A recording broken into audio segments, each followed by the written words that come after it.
So I was state hockey player अरे वाह. during the school days. Then I was university hockey player. And मैं outdoor के अलावा indoor में table tennis school team में था and then university school team में था. सरकार अब हम किस बेसिस पे चुनेंगे? हम इन्फ्लुएंस हैं धर्म की राजनीति से, मंदिर मस्जिद की. हाँ बिल्कुल है, इसमें कोई शक नहीं, इसमें कोई शक नहीं. इंटरेस्टिंग. पर मेरे को एक बात बताओ कि लेफ्ट राइट नहीं होता तो क्या करो? अगर लेफ्ट राइट नहीं होता तो कुछ और होता.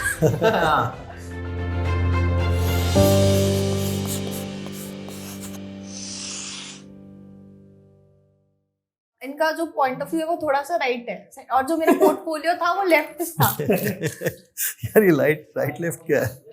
ये मतलब आइडियोलॉजी जो थोड़ी पॉलिटिकली करेक्ट करो. राइट और लेफ्ट क्या है आजकल ऐसा कुछ? हाँ लोग तो बोलते हैं. लोग नहीं, आप नहीं होगी है भाई. आपको ही लगता है कि कोई चीज है, जैसे ये कप है, ये राइट है, लेफ्ट है, मैं इस पे ये मानता हूँ, नहीं मानता हूँ. वैचारिक क्या है, जो समाज में आंदोलन चल रहे हैं, जो लोग अपने हकों की लड़ाई लड़ रहे हैं, क्या वो लेफ्टिस्ट तरीके से लड़ रहे हैं, राइटिस्ट तरीके से लड़ रहे हैं? सरकार अभी जो मौजूद है, राइट और लेफ्ट का मतलब समझा. राइट और तुम लेफ्ट का रखूंगा ना मेरा. अब वो जो ये किताबें हैं कि फ्रांस से आया है, कॉन्सेप्ट आया है कि भाई जो फ्रांस के अंदर डेमोक्रेसी बड़ी हाउस बने, तो जो स्पीकर के राइट में बैठते थे तो वो राइट हो गए. कंजर्वेटिव हैं कि भाई हमेशा पास को लेकर चलना है, तो फिर वो टर्म जुड़ती गई. एक्सट्रीमिज्म हर चीज का गलत है, भले आप राइट हो या लेफ्ट हो. अगर आप एक्सट्रीमिस्ट आइडियोलॉजी में हो किसी भी, कांग्रेस लेफ्ट की राइट है. अरे वो तो कांग्रेस बताएगी. कांग्रेस अब मैं left उसका है. नहीं कांग्रेस बताएगी. और जहाँ कांग्रेस तक मैं कांग्रेस समझता हूँ लेफ्ट तो नहीं है. नहीं, when Shashi Tharoor entered into Congress, जब वो आए थे तो उनसे पूछा गया था कि आप, उनको बीजेपी ने भी ऑफर किया था और कांग्रेस ने भी ऑफर किया था, उनसे पूछा कि आप कांग्रेस में क्यों जा रहे हो, तो he said that Congress matches his ideology more and Congress is a socialist and Shashi Tharoor has a socialist left ideology, इसलिए उन्होंने कांग्रेस ज्वाइन करी. But he is the most BJP person in the entire Congress. But मुझे एक बात तो, does it make any relevance now? I mean in case like आप लोग हो तो आप लोगों के लिए अब ये कोई मायने रखता थोड़ी है लेफ्ट और राइट या कुछ भी रखता है. और it is more to do with current state of affairs, जहाँ पर पढ़ाई भी हो, जॉब्स भी हो, काम भी हो. ये ज़्यादा महत्वपूर्ण है या इस वक्त ये ज़्यादा महत्वपूर्ण है कि राइट जाए या लेफ्ट जाए? अब हम अगर किसी भी चीज से इम्पोर्टेंस होना हो, ये वो इट्स एक पेड़ की ब्रांचेस हैं अलग अलग, और अगर आप कोई भी डाली पकड़ोगे उसमें वो ब्रांच तो आएगी ही. Okay.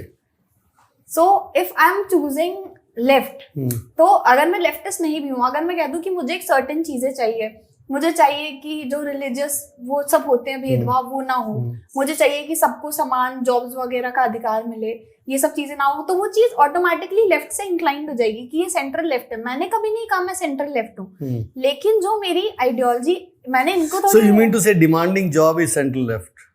Demanding it has a socialist kind of thing कि सोशलिस्ट थोड़ी सी आइडियोलॉजी हो जाती है ना कि सबके लिए सेम, और उसमें फिर कहीं ना कहीं वो रिलीजियस मैटर भी आ जाता है, हर एस्पेक्ट्स, मल्टीपल एस्पेक्ट्स, और आपकी सोच जिन एस्पेक्ट से ज्यादा अलाइन करती है, तो हो सकता है वो लेफ्ट में आ जाए, कुछ लोगों के लिए वो राइट में आ जाते हैं.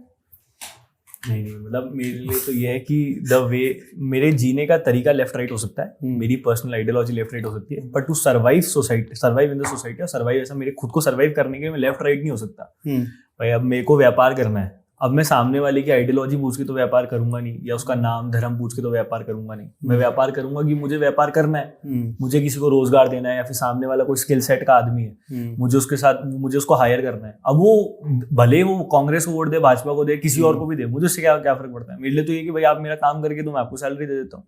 यही मतलब मुझे ये लगता है कि एक सर्टेन पॉइंट के टाइम के बाद ये सब बातें कॉलेजेस तक बढ़िया लगती है, क्रांतिकारी, और मुझे बदलाव चाहिए ही चाहिए. समय के साथ साथ आप बदलाव, मतलब मुझे ऐसा लगता है इस देश में जिसमें हम रह रहे हैं, अगर आपको चेंज लाना है तो you have to be the change. जो महात्मा गांधी वाली बात है कि be the change you want to make in society. और इधर इतना पैसा कमा लो, या इतनी मेहनत कर लो, इतना नाम कमा लो, इतना वो कर लो कि आप जो करो फिर वो चेंज ही है. कि फिर वो, क्योंकि लोग इन्फ्लुएंस होते हैं हमारी कंट्री में, it's very easy to influence people. आपने देखा ना कल कि किस तरीके से लोग इन्फ्लुएंस होके आ गए. तो इट्स वेरी इजी कि हमारे लिए, हमारी कंट्री में लोग इन्फ्लुएंस इजीली हो जाते हैं. ये मुझे लगता है जितना मैंने कहा. आपको ऐसा क्या है कि भाई राइट लेफ्ट या क्या सब चीज़ है? क्या आपने तो इतना देखा है सबसे ज्यादा? नहीं, मुझे लगता है ऐसा कुछ है ही नहीं. It's more to do with your personal notions, otherwise life के अंदर जो इम्पोर्टेंट है और वो हम सब के लिए जो इम्पोर्टेंट है वो ये है कि once you done your studies it is important that what are you doing, job कर रहे हो, खुद का काम कर रहे हो, how will you contribute to the society. कोई भी नेशन जो है वो लेफ्ट या राइट से आगे नहीं चलता, वो चलता है आप क्या कंट्रीब्यूट कर रहे हो। When you contribute you produce, आप क्या प्रोड्यूस कर रहे हो, ह्यूमन रिसोर्सेज कर रहे हो या कोई उत्पादन आप लेके आ रहे हो, उत्पाद आप लेके आ रहे हो, या फार्मर्स है तो खेती कर रहे हैं। तो जीवन में ये ज़्यादा महत्वपूर्ण है। हम जो ये बात करते हैं कि you know asking jobs for everyone is it's like leftist, और maybe if you talking about religion it is like rightist, इनका कोई ज़्यादा महत्व है नहीं, मेरे हिसाब से है नहीं। बाकी तो Aryan is more into he studied politics. Sir मेरा मानना भी ये जो आप बोल रहे हो इसमें मैं बहुत इसमें मैं मानता हूँ, क्योंकि मुझे मानना भी ये है कि देश को चलाने के लिए ना लेफ्टिस्ट या राइटिस्ट जरूरी नहीं है। मेरा मानना है कि आप काम करोगे, देश में पैसा आएगा, उस पैसे से देश चलेगा। मेरा मानना ये है कि भाई जैसे कि अगर मेरे को मान लो सोसाइटी कंट्रीब्यूट करना है तो कैसे कर सकता हूँ कि भाई मुझे लग रहा है कि अभी खेती में अपने साइड से कम पड़ रहा होगा, तो हो सकता है कि मैं खेती में जाकर कंट्रीब्यूट करूँ, मैं फार्मर्स के साथ काम करूँ, या मैं कुछ नई नई चीज़ें लेके आऊँ जिससे मैं कंट्रीब्यूट कर सकूँ। मेरा मानना ये है कि कुछ भी चीज़ राइटिस्ट अगर है तो नहीं, मेरे को नहीं लगता है, पर अगर है भी तो कोई भी चीज़ जो कंट्री को कंट्रीब्यूट कर रही है ना, वो मेरे लिए ही सर्वश्रेष्ठ है। वो ही मैं सर्वप्रथम मानता हूँ उसको, वो चीज़ है। एक क्वेश्चन है मेरा इस चीज़ पे कि मान लीजिए हम अपने हिस्से का काम कर देंगे, ठीक है, बट एक सरकार है जो पूरा देश चला रही है, दैट इज दिस एडमिनिस्ट्रेशन। जब मैं उस एडमिनिस्ट्रेशन को चुनती हूँ अपने वोट के द्वारा, ठीक है, अब उसमें ये प्रॉब्लम आती है, मतलब अ लॉट ऑफ थिंग्स, कि सरकार अब हम किस बेसिस पे चुनेंगे। जब हम उस सरकार को चुनने का समय आता है तब तो हम लेफ्ट और राइट देखते हैं ना। हम नहीं, आप, मैंने पहले क्लियर कर दिया ना, हम में तो मैं हूँ, मैं की बात चल रही है। आप वोट मैं हो सकता है कि मैं मेरे पिताजी कोई मित्र खड़ा है उसको दे दूंगा, हो सकता है मुझे कोई इंसान जो वहां पर खड़ा है जिसने चुनाव लड़ा है वो मुझे पर्सनली पसंद हो, मैं शायद से उसको दे दूंगा, या शायद से कभी उसने कुछ अच्छा काम कराओ सोसाइटी में रहते हुए, जरूर थोड़ी ना वो एमएलए एमपी रह के करेगा, और भी चीजें रह के कर सकता है, तो मैं तब उसको दे दूंगा। तो ये इसमें हम नहीं है, इसमें मैं हूँ। बनावटी लग रहा है ये बनावटी नहीं है, ये बनावटी नहीं है। नहीं यति का कहना ये है कि आप कैमरे के सामने जो हो आप फिर आप असल खुद को नहीं, तो मेरे कैमरे के पीछे बात करते तो भी देता हूँ, करके देख लेना। देखो, और आपके वाले सवाल से मैं बचूंगा, मैं बचूंगा।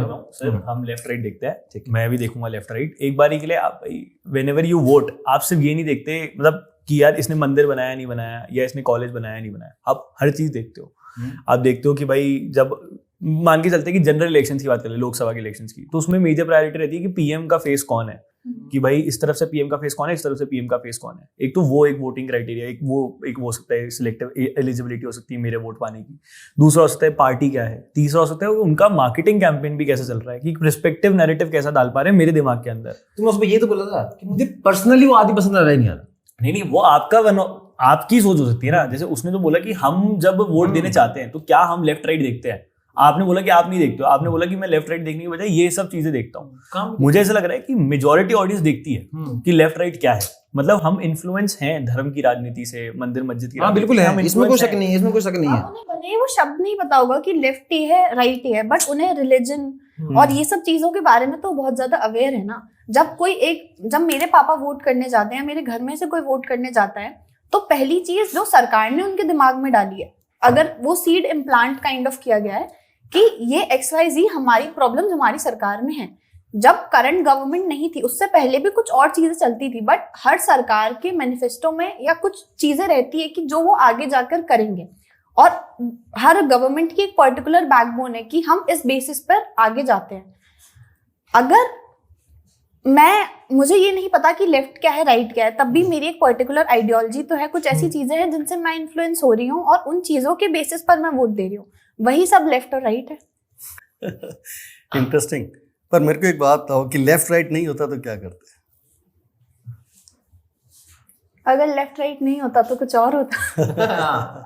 कुछ नहीं तो कुछ क्या तो है। क्या देखिए क्या इम्पोर्टेंट है, as a individual, as a family, as a society, as a nation, और आपकी एग्जिस्टेंस किस बात से मानी जाती है। ग्लोबली आपकी एक्सेप्टेंस किस बात के लिए होगी? टैलेंट पूल के लिए होगी या रिलीजन के लिए होगी? आज अगर मान लो हमारे सिटीजन्स जाते हैं, दुनिया भर में जा रहे हैं, उनकी डिमांड है, टैलेंट के कारण है या रिलीजन के कारण है?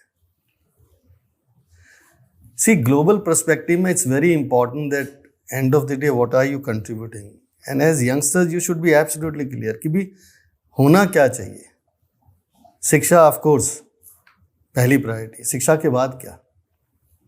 लेट्स से हम सब ने पढ़ाई कर ली, उसके बाद नेक्स्ट क्या है? हमारे पेरेंट्स क्या एक्सपेक्ट करते हैं? नौकरी, जॉब। और क्या एक्सपेक्ट करते हैं? एज एन एंटरप्रेन्योर आप कुछ नया शुरू करेंगे, क्रिएटिविटी, ठीक है ना? फिर नेक्स्ट क्या एक्सपेक्टेशन होता है? अगर आप जॉब कर रहे हैं तो ये होगा कि यू डिलीवर, आप बियॉन्ड एक्सपेक्टेशन परफॉर्मेंस करें, है ना? और उसको करने के लिए क्या होगा कि यू डू अकॉर्डिंगली। अगर आप एंटरप्रेन्योर हैं तो क्या करेंगे? शेयर होल्डर्स वैल्यू बढ़ाएंगे, जो काम कर रहे हैं उसको सक्सेसफुली एग्जीक्यूट करेंगे, और वही हमारी कामयाबी का एक मापदंड बनता है। समाज में, परिवार में, कहीं भी जाते हैं, हो सकता है कि बातचीत में हम लोग ये बात कर लें, left right center, but is it the core for our progress? No. तो जो बच्चे अब आ रहे हैं, मतलब बेसिक आइडिया ये है कि आप लोग क्या सोचते हो। लेट्स से आप अभी वहाँ अपनी कॉलेज के अंदर you are part of some incubation center, तो वहाँ क्या है? I mean, is it left right और इज इट समथिंग एल्स? क्या है वो? इतने सारे इंक्यूबेशन सेंटर्स है ना? आपने बताया करीब 1200 कोर्सेज है, 1200 स्ट्रीम्स है, ठीक है, वो अराउंड, लेट्स टॉक। तो क्या डिस्कशन होता होगा? आप वहाँ पर जो एंगेजमेंट कर रही हो किस तरह का है? सर, आई थिंक दैट कि लेफ्ट और राइट और ये जो चीज़ हैं political discussions, if we keep them aside and thinking that what do we want, सुविधाओं की जरूरत सभी को है कि एक पर्टिकुलर एक बेयर मिनिमम हो कि सबके पास ट्रैवल, अकोमोडेशन, ये सब चीजें जो है, जो भी हम एक सर्टेन लेके चलते हैं, जो लोगों की डिमांड्स है। बट अपार्ट फ्रॉम दैट, अगर हम एक ऑर्गेनाइजेशन या अगर हम एक संस्था को भी देख रहे हैं, एक हायरार्की या फिर जिसको हम कहते हैं ऑफिस पॉलिटिक्स, वो चीज तो फिर भी हर जगह, पॉलिटिक्स इज एवरीवेयर। अब चाहे वो ऑफिस पॉलिटिक्स हो, चाहे वो इन जनरल अगर हम देश को लेके चल रहे हैं उस चीज में पॉलिटिक्स हो, even if my parents expect कि मैं अपना कॉलेज खत्म करने के बाद एक नौकरी करूं, उनके दिमाग में जो पहली चीज आएगी वो होगी सरकारी नौकरी। अब उस सरकारी नौकरी को दे तो सरकार ही रही है। अब that is the major reason कि जिस सरकारी नौकरी के लिए बच्चे इतने एग्जाम्स की तैयारी कर रहे हैं, अपने सालों साल दे रहे हैं, उन एग्जाम्स में ही घपला हो गया। हाँ, बिल्कुल ठीक कह रहे हो, घपला हो गया। सही बात है, बिल्कुल ठीक कह रहे हो, सवाल होना चाहिए, इसमें कोई बात नहीं। सो ये बिल्कुल अलग बात होगी। इररिस्पेक्टिव ऑफ बीइंग लेफ्ट और राइट, आप सवाल पूछ रहे हो ना, क्यों पूछ रहे हो? इसलिए पूछ रहे हो ना कि आपको क्या चाहिए, और क्या चाहिए पढ़ाई करने के बाद यही रास्ते हैं। एग्जाम दे के नौकरी ये एक रास्ता हो सकता है, प्राइवेट जॉब दूसरा रास्ता हो सकता है, खुद का काम तीसरा रास्ता हो सकता है, या अपने परिवार का कोई काम उसमें ज्वाइन कर लो, है ना। और एक्सपेक्टेशंस क्या है कि जब हम सब लोग पढ़ के निकले तो फ्री एंड फेयर हमारे को मौका मिलना चाहिए। क्यों एक्सपेक्ट करते हैं? क्या वो मौका आपको आइडियोलॉजी बेस मिलना चाहिए या फ्री एंड फेयर होना चाहिए? फ्री एंड फेयर होना चाहिए। Of course free and fair होना चाहिए। तो फ्री फेयर होगा तो हम ये भी एक्सपेक्ट करेंगे कि उसमें किसी भी तरह का जो है अभी पिछले दिनों जो भी घटनाक्रम हुई वो नहीं होनी चाहिए। नहीं तो सर वो ऐसा हो जाएगा, राइट की गवर्नमेंट वाले राइट को नौकरी देंगे, लेफ्ट वाले मिलेगी नहीं, वो दिक्कत है फिर। वो भी तो चक्कर है ना फिर। देखिए, as a country we are governed by the constitution, we the people, as a country we the people, fine. And जब हम कॉन्स्टिट्यूशन से किसी भी देश की व्यवस्थाओं को चलाते हैं तो वहाँ पर फिर it's not about ideology. Ideology can be of a political party, individual, a group of people, जो बदल जाएगी। पर जब हम बात गवर्नेंस की करते हैं, है ना, आज जब हम बात करेंगे और जो 3 पिलर्स हैं हमारे यहाँ पर, जुडिशरी है, ब्यूरोक्रेसी है, पॉलिटिकल लीडरशिप है। Political leadership can have its own alignment, but बाकी जो है वो तो निष्पक्ष है जी, वो तो कॉन्स्टिट्यूशन से बंधे हुए हैं, उनको तो डिलीवर करना है और अपने सिटीजन्स के लिए करना है। और सिटीजन की आइडेंटिटी इस बात से नहीं फर्क पड़ता है कि उसकी पॉलिटिकल अलाइनमेंट किस तरफ है। सर वो ये ज्यादा है। वो जो बाकी 2 थे उनकी निष्पक्षता पे भी सवाल तो है। आप और हम ही तो हैं, उसमें कौन है? एलियंस थोड़ी है। नहीं, बस सवाल तो है, करप्शन जैसे बढ़ रहा है। देखिए, समस्या कहाँ होती है कि टेबल के इस तरफ तो मैं पूछूंगा कि निष्पक्षता चाहिए, जी, और टेबल के उस तरफ मैं उम्मीद करता हूँ कि ये निष्पक्ष है। वो जो आज अपने परिवार में अगर मान लो कोई अधिकारी है तो हम ये मान के चलते हैं कि नहीं वो तो बिल्कुल सही है ही, क्योंकि वो मेरे ब्लड से रिलेटेड है, मेरे ब्लड से नहीं है यार, गड़बड़ है बात। जैसे ही दूसरी तरफ वो तो दूसरा पन्ना बदलता है। ये इसलिए हम लोग हमारी कन्वीनियंस के हिसाब से जो है चीजों को परिभाषित कर लेते हैं, हमारे अनुभव के आधार पर हम तय कर लेते हैं कि ये सही है ये गलत है। सर जैसे पर इसमें एक चीज़ है, जो परमानेंट एग्जीक्यूटिव है जिसको हम बात कर रहे हैं अभी, वो दो परमानेंट एग्जीक्यूटिव ही हैं। अगर मैं आज के समय पर FIR लिखवाने के लिए किसी पुलिस स्टेशन में जाता हूँ, मेरी जैक नहीं है तो FIR नहीं लिखी जाती है, और ये कठोर सत्य है सर। मैं बिना किसी जैक के FIR तक नहीं लिखा सकता हूँ। तो मेरी फर्स्ट इन्फॉर्मेशन रिपोर्ट है, जो तो अधिकार है मेरा, जब तो 0 FIR का कॉन्सेप्ट इंट्रोड्यूस हो गया, सब हो गया, तो वो नहीं होता है। दूसरा, हमने अभी जुडिशरी में भी देखा कि करप्शन है, कि किसी के घर के अंदर अगर नोटों के बंडल मिल रहे हैं, nothing happening, we are just seeing it and being a youth of this nation. जब मुझे पता है कि भाई मेरे तो आने वाले 50 साल और हैं जो इसी देश में, इसी देश के लिए बीतेंगे, और अगर मैं अभी ये चीज़ देख रहा हूँ जहाँ पर ये है, तो फिर जो करंट इस्टेब्लिशमेंट है, जो मैं परमानेंट एग्जीक्यूटिव में बात कर रहा हूँ, वो तो एक अलग ही दिशा में जा रही है ना, तो मेरे लिए तो एक क्वेश्चनेबल मार्क ही हो गया। सो यहाँ पर आपका दायित्व क्या है, इम्पोर्टेंट पता क्या है? सी मेनी अ टाइम्स हमारा जो परसेप्शन फॉर्मेशन होता है, वो परसेप्शन जो है वो कई बार रियलिटी से बहुत दूर होता है। In person I don't know how many times you gone to the police station to file an FIR, but मुझे लगता है कि 99.9% उसकी जो है प्राथमिकता दर्ज हो जाती है। प्राथमिकता और FIR में फर्क रहता है, 99% हो जाती है। ठीक है, P के अंदर अगर कोई चीज़ सही है तो वो उसकी FIR दर्ज होगी। ठीक है, पर परसेप्शन क्या बना कि वो जो 1%, 2% या कुछ ऐसे इंसिडेंट हो जाते हैं जहाँ नहीं होती है, तो वो लार्जर लेवल पर लूम करता है। अदरवाइज मुझे ये बताओ कि लॉग इन एंड चेक की रोज की कितनी FIR दर्ज हो रही है, क्या लगता है उन सबके लिए फ़ोन हो रहे हैं? तो हमारा जो ओवरऑल जो ऑब्जर्वेशन है वो अलाइन हो जाता है उस तरफ जो नहीं हो रहा है। ठीक है, and then we tend to believe. एक सेकेंड थिंग, आज मान लो आप लोग पढ़ के आ रहे हो, how many times you gone and help someone जिसकी FIR दर्ज नहीं हो रही, आपकी भी जिम्मेदारी है। किसी भी डेमोक्रेटिक प्रोसेस के अंदर हम सबकी भागीदारी और जिम्मेदारी उतनी है जितनी किसी एक पक्ष की हो सकती है। तो क्या हम हमारा रोल प्ले कर रहे हैं? As a citizen is easy to point out, but क्या हम रोल प्ले कर रहे हैं? क्या हम नेबरहुड के अंदर जाके कह रहे हैं भाई तुम्हें कोई दिक्कत है तो I can go along with you? पर हम उस बात को जरूर महत्व दे रहे हैं कि यार देख वहां पर दर्ज नहीं हुआ इसलिए सारा सिस्टम बेकार हो गया, सिस्टम के खिलाफ हम खड़े हो गए। तो सिस्टम आप और हमारे से बना हुआ है, अलग नहीं है। We can be part of system and we can correct the system. ठीक है, पर अब साधारण बातचीत में देखने को क्या मिलता है? सिस्टम बदल दो, लोग बदल दो, व्यवस्था बदल दो।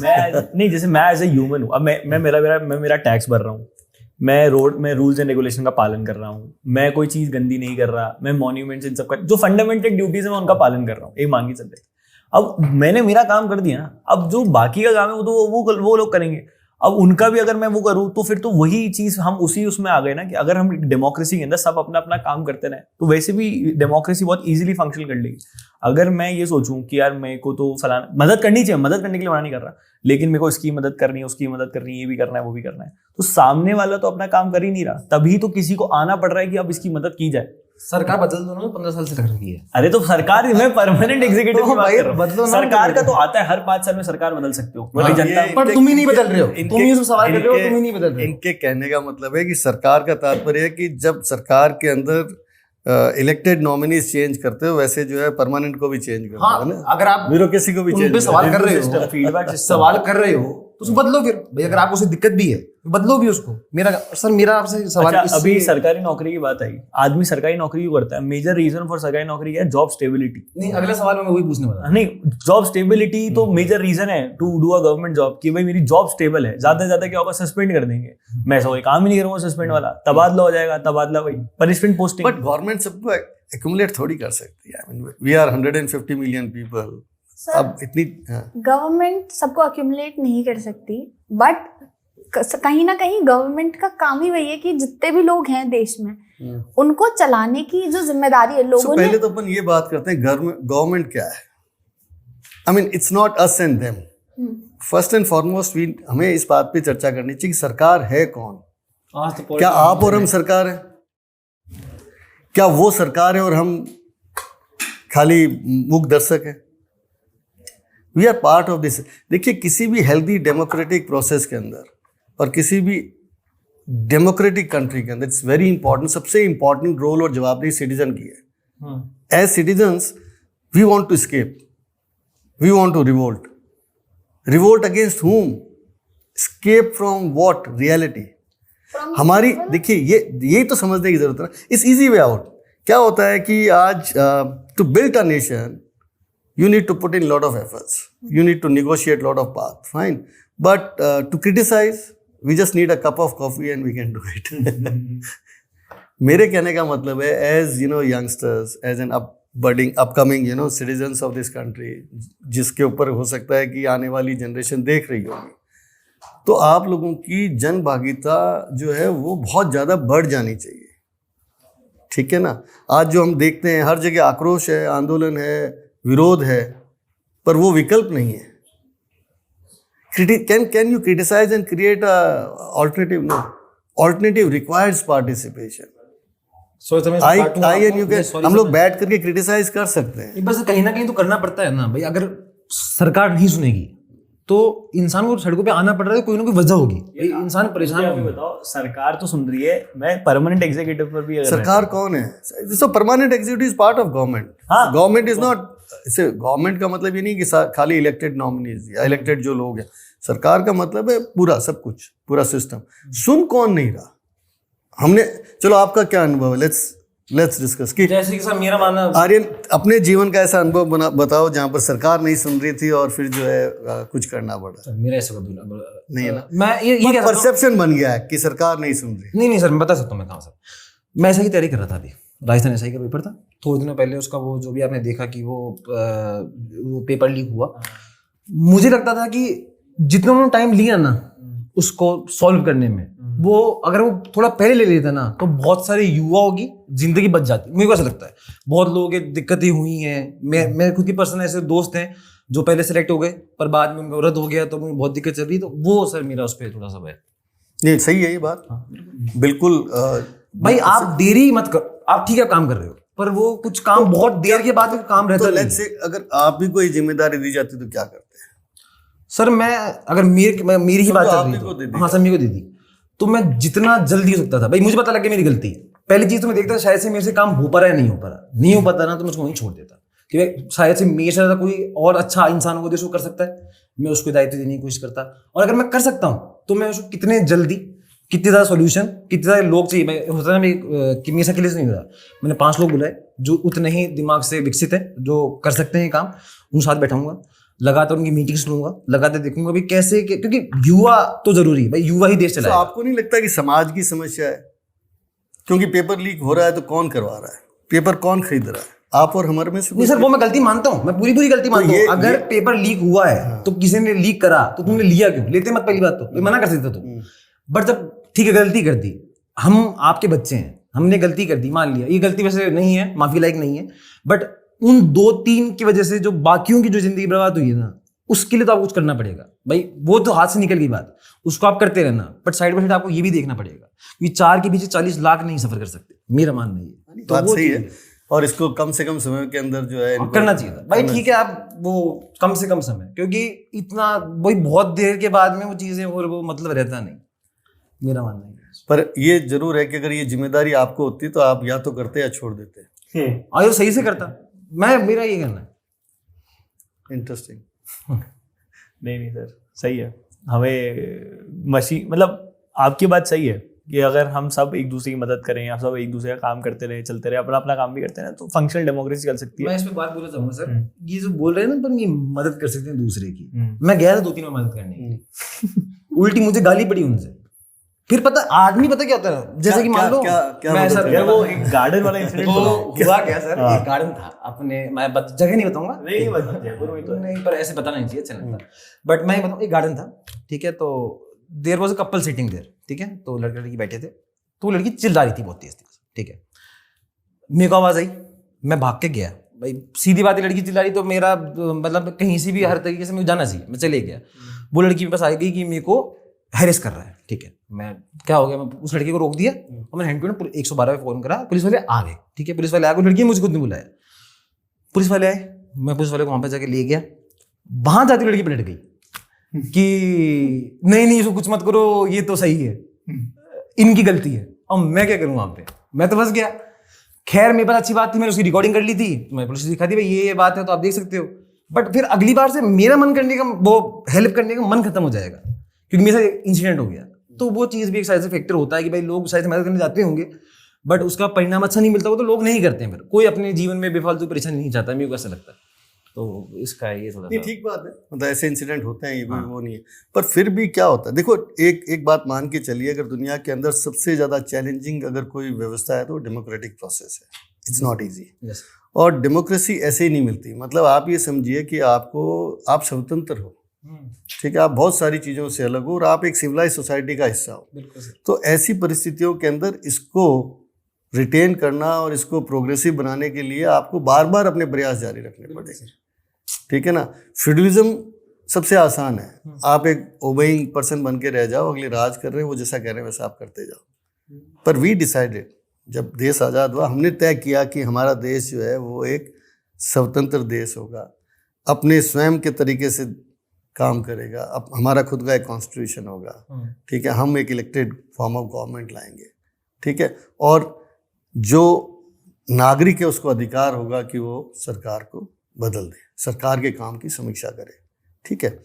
अब ये कह देना कि हमने एक बार वोट दिया और उन्होंने काम अच्छा नहीं किया तो हम तो वोट का ही बहिष्कार कर देंगे, नहीं सर। हाँ। तो अच्छा काम करने का प्रयास का मतलब ये नहीं है कि वो प्रथमतः अगर सफल नहीं हुआ तो उसको छोड़ दें, या उसमें अपने को लगा कि अपने साथ चीटिंग हुई तो छोड़ दें। ये कंटिन्यूस प्रोसेस है।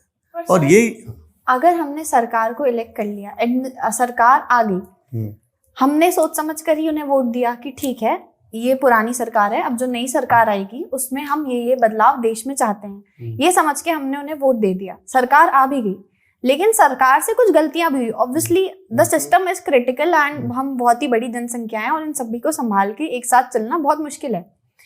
हमने सरकार को बताया कि आपसे ये गलतियां हुई है, लेकिन सरकार ने हमारी गलतियों को, अपनी गलती मानने, जो गलतियां हुई है उन्हें मानने से ही मना कर दिया और उस पर कुछ एक्शन नहीं लिया गया। So it's not, इसको ऐसे समझिए कि आपने देखा कि गलती हुई है ना।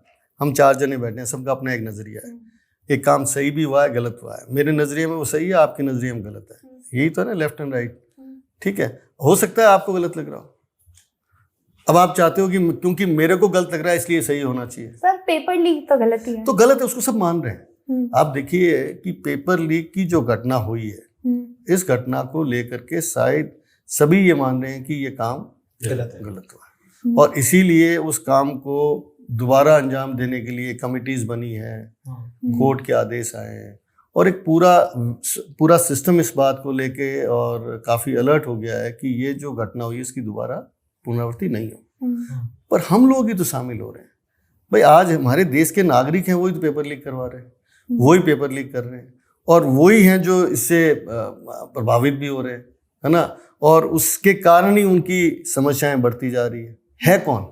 अगर हम 4 आपस में डिवाइड कर लें और किरदार तय कर दें तो हम में से ही कोई पेपर लीक कर रहा है, हम में से ही कोई उसको डिस्ट्रीब्यूट कर रहा है, हम में से ही कोई उस चीटिंग वाले पेपर को पूरा करके नौकरी लेने का प्रयास कर रहा है, और हम में से एक भाई है जो बिल्कुल इस पूरे प्रोसेस के अंदर पिट रहा है।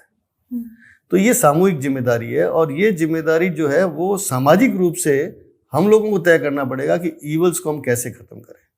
पहले लोग डरते थे, गलत काम करने से डरते थे, समाज के डर से, परिवार के डर से, अब नहीं हो रहा। पर सर अब लोग सवाल पूछने से भी तो डर रहे हैं। नहीं, सवाल पूछने से नहीं डरना चाहिए, ये बात आपकी सही है। नहीं, ये बिल्कुल आपकी बात सही है कि सवाल पूछना चाहिए। प्रश्न ये उठता है कि किससे पूछोगे सर, जिन्हें हमने अकाउंटेबिलिटी दी है at that certain, so you should go back to your local representative, he has to raise these questions in the proper forum। आज अगर आपने नुमाइंदा, आपने अगर अपने क्षेत्र के अंदर चुनाव के दौरान लोकल बॉडीज के अंदर अगर वोट दिया होगा, विधायिका के लिए वोट दिया होगा, संसद के लिए वोट दिया होगा, उन रिप्रेजेंटेटिव के पास आप कितनी बार जाते हैं, कितनी बार ये सारे सवाल पूछते हैं? क्यों नहीं उनको कहते कि इन सवालों को आप जो है अपने फोरम में लेके जाइए? क्यों नहीं असेंबली और लोकसभा के अंदर इन प्रश्नों को आपके माध्यम से पूछा जाए? ये बहुत ज़रूरी है। किसी भी एक वाइब्रेंट डेमोक्रेसी के अंदर सिटीजन का रोल बहुत इंपॉर्टेंट है। जिस दिन सिटीजन्स अपने निर्वाचित विधायक या सांसद से सवाल पूछने लग जाएंगे क्षेत्र के अंदर, उस दिन सांसद खुद समझ जाएगा कि मुझे क्या करना है। हम क्या चाहते हैं? हम सवाल पूछना चाहते हैं शून्य से। हम सवाल का दायित्व किसको देना चाहते हैं? शून्य को। और वो शून्य किसी भी रूप में हो सकता है। सरकार अपने आप में एक बहुत विस्तृत है, बहुत बड़ी है। सरकार में किससे सवाल पूछ रहे हो? आप क्या कोई चीफ सेक्रेटरी के पास थोड़ी जा रहे हो? सर अब एक इस चीज को छोटा सा काउंटर करूंगी, like not to sound offensive. No but you should. But सरकार से सवाल पूछने का काम जो हमारा फोर्थ पिलर ऑफ डेमोक्रेसी है, मीडिया का है, now we have rank from 151, we have fallen to 157। नहीं, ये ठीक कह रहे हो। देखिए, फिर मैं बता दूं दो चीजें। Let us understand in this way. ये क्या होता है कि हमारी जवाबदेही जिम्मेदारी को हमने एक अदृश्य स्तंभ के ऊपर डाल दी। पहली बात तो लोकतंत्र के अंदर जो हम लोग कॉन्स्टिट्यूशनली अगर चीजें देखते हैं तो हमारे 3 ही पिलर हैं, ठीक है, और वो बहुत डिफाइंड है कॉन्स्टिट्यूशन के अंदर। इन तीनों की जिम्मेदारी जवाबदेही बहुत विस्तृत तरीके से जो है परिभाषित कर रखी है। हमने हमारी जिम्मेदारी को उठाकर एक चौथे स्तंभ पर डाल दिया, ठीक है। चौथा स्तंभ एक्टिविस्ट नहीं हो सकता। हम क्या चाहते हैं कि हमारी समस्या, मेरे घर की समस्या, मेरे समाज की समस्या कोई चौथा आदमी उठाए, मेरी तरफ से वो लड़ाई लड़े। और इसीलिए चौथा स्तंभ जो है उसने अपने आप को पीछे कर लिया। आप सबसे पहले तो ये तय कीजिए कि एज अ सिटीजन मेरी जवाबदेही क्या है, मेरी जिम्मेदारी क्या है, ठीक है ना। And who said that, it was, tell me where it is written that, media is the fourth pillar of democracy. That is considered as the Why? fourth pillar. I'll tell you why. There were times when citizens were aware, है ना, citizens अब जागरूक थे, अपनी बात को रखते थे, और मीडिया उसको जो है ले करके और उन सवालों को अपने, चाहे वो प्रिंट है, इलेक्ट्रॉनिक मीडिया, उसके माध्यम से रेज करता था। अभी समस्या दूसरी हो गई। अभी सब चाहते हैं कि मैं ड्राइंग रूम में बैठा रहूं और मेरी बात अपना आप मीडिया उठा ले, अपना आप चला ले। अगर मेरे यहाँ पर कोई समस्या है तो मैं देखूं या नहीं देखूं, मैं मेरे जो लोकल रिप्रेजेंटेटिव है उसको मैं चिट्ठी लिखूं नहीं लिखूं, पर मीडिया ये काम कर दे तो अच्छा है। और धीरे धीरे क्या हुआ कि आपकी निर्भरता इतनी उनके ऊपर होगी कि उन्होंने भी कहा ठीक है, जब यही चिंतित नहीं है तो हमें कहाँ दिक्कत है।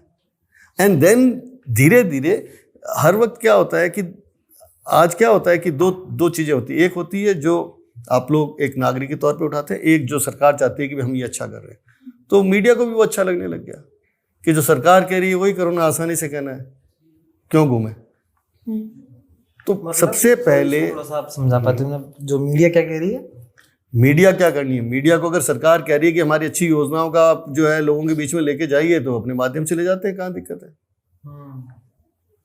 आप जब तक देखिए खुद सबसे बड़ी जो बात है वो ये है कि क्या आप खुद एक जागरूक नागरिक हैं, और एक जागरूक नागरिक और समाज के तौर पर आप समाज के अंदर जो भी गतिविधियां हो रही है, जिस भी गतिविधियों से आपको लगता है समाज प्रभावित है या कहीं ना कहीं हमारे भविष्य के लिए ठीक नहीं है, उनको लेकर के जब तक आप अपनी व्यवस्था के तहत बातचीत नहीं करेंगे, या जिन लोगों को लोकतांत्रिक व्यवस्था में आपने निर्वाचित किया उनसे सवाल नहीं पूछेंगे, तो आप किसी तीसरी या चौथी शक्ति के ऊपर अपना वो मत कीजिए, उम्मीद मत कीजिए। आप करेंगे तो वो भी करेंगे। आज समझो, आज स्टूडेंट्स को लेकर के इतनी सारी सबसे बड़ी समस्या पेपर लीक की है, तो पेपर लीक की समस्या को जब स्टूडेंट्स लेकर के और आंदोलित होना शुरू हो गए और उन्होंने जो है प्रश्न पूछना शुरू कर दिया, तो मीडिया के पास भी कोई चारा नहीं था। अब आप सोचो कि हम घर बैठे रहें, पेपर लीक होता रहे और मीडिया अपना आप ही स्टोरी करता रहे। ये एक बहुत बड़ा मतलब एक्सपेक्टिंग बियॉन्ड एक्सपेक्टेशंस, ये नहीं होना चाहिए। इसमें एक चीज है, जैसे अभी यति ने कोट करा ना कि हम इस रैंक पर है, उस रैंक पर है। पहले तो दूसरे तो बोलेगा ना इसमें, नहीं ऑब्वियसली बात है, मैं जिस देश में रह रहा हूँ, ठीक है, एक तो जो भी रैंक कर रहा है वो अपने देश के अंदर किसी एसी कमरे में बैठ के 20 लोग डिसाइड कर लेंगे कि भारत की रैंकिंग ये है। मैं मेरे कंट्री के पर्सपेक्टिव से बोल रहा हूँ, मेरे जर्नलिज्म के पर्सपेक्टिव से नहीं बोल रहा। मैं किसी भी मायने में मेरे पड़ोसी देश जो हैं उनसे पीछे नहीं हूँ, नहीं, ठीक है। आप पाकिस्तान, श्रीलंका, बांग्लादेश, नेपाल, भूटान, इनको मेरे से ऊपर रैंक कर रहे हो। आप चाइना को मेरे से ऊपर रैंक कर रहे हो, एक डिक्टेटरशिप को आप मेरे से ऊपर रैंक कर रहे हो। आप पाकिस्तान को मेरे से ऊपर, अफगानिस्तान को आप मेरे से ऊपर रैंक कर रहे हो, जहाँ महिलाओं के पास कोई अधिकार नहीं है, बच्चों के पास कोई अधिकार नहीं है। वहाँ अधिकार सिर्फ एक वर्ग के पास है कि बस एक वर्ग में अगर आप लड़के हो तो आपके साथ अधिकार है, तो वो तो बायसनेस है, वो बेसलेस है, उसका कोई वो नहीं है। And coming to the media कि मीडिया क्या कर रहा है, मीडिया क्या नहीं दिखा रहा है। सर आज हम संडे को यहाँ बैठे हुए हैं, सैटरडे कल प्रोटेस्ट हुआ था जंतर मंतर पे कॉकरोच जनता पार्टी का। Every single media house, even if they are the youtubers, if they are from the new media, that is digital media, mojo, mobile journalism, or they are from the conventional media, print या television, satellite, सब वहां पर मौजूद थे। everybody was showing them। उनको कौन support नहीं दे रहा था? जो विपक्ष में मौजूद है, जो देश के जो देश के विपक्ष में मौजूद है, उनकी बात वही पहुंचाएंगे, उनकी बात वही पहुंचाएगा भाई। वो चार, मैं उस पर नहीं आ रहा कि वो सही है गलत है, मैं उस पर नहीं जाऊंगा, वो अलग सेंस ऑफ टॉपिक है। जिस चीज को लेकर मुद्दा उठा पेपर लीक, वो गलत है, पेपर लीक नहीं होना चाहिए। Resignation, if you are not capable enough to handle the ministry, you should resign, आप मत रहो, ठीक है।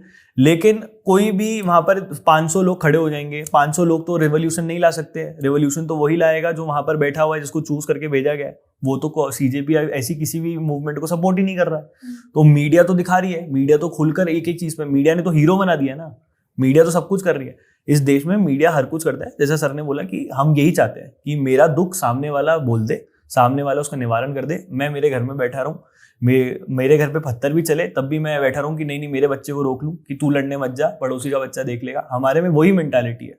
हम खुद के, एक कहावत है सर, मेरे पिताजी कहते हैं कि खुद के मरे स्वर्ग मिलता है। जब हम खुद का वो कर लेंगे ना, जिस दिन हम खुद का वो कर लेंगे तो ऑटोमेटिकली चीजें रिवोल्यूशनाइज हो जाएगी। अब हम मीडिया पे कितना डालोगे? आप मीडिया को बोल दो कि मीडिया ये नहीं कर रहा, मीडिया सब कर रहा है। ऐसी कोई चीज नहीं जो मीडिया नहीं दिखाता है।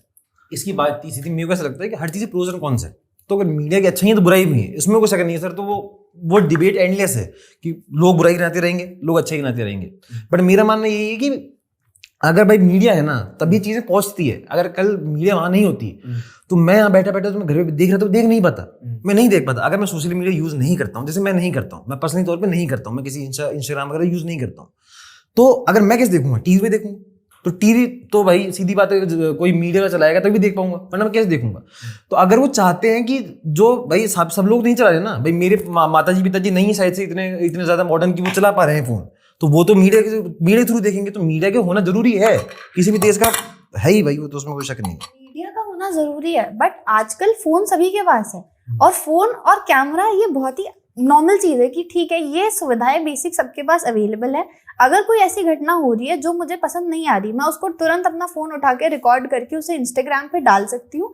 भले ही वो सब तक ना पहुंचे, पर एक वो सर्टेन नंबर ऑफ ऑडियंस तक वो पहुंच जाएगा। और अगर ऑडियंस को लगता है, फिर उसकी निंदा करना या उस चीज की तारीफ करना वो सब जनता के हाथ में।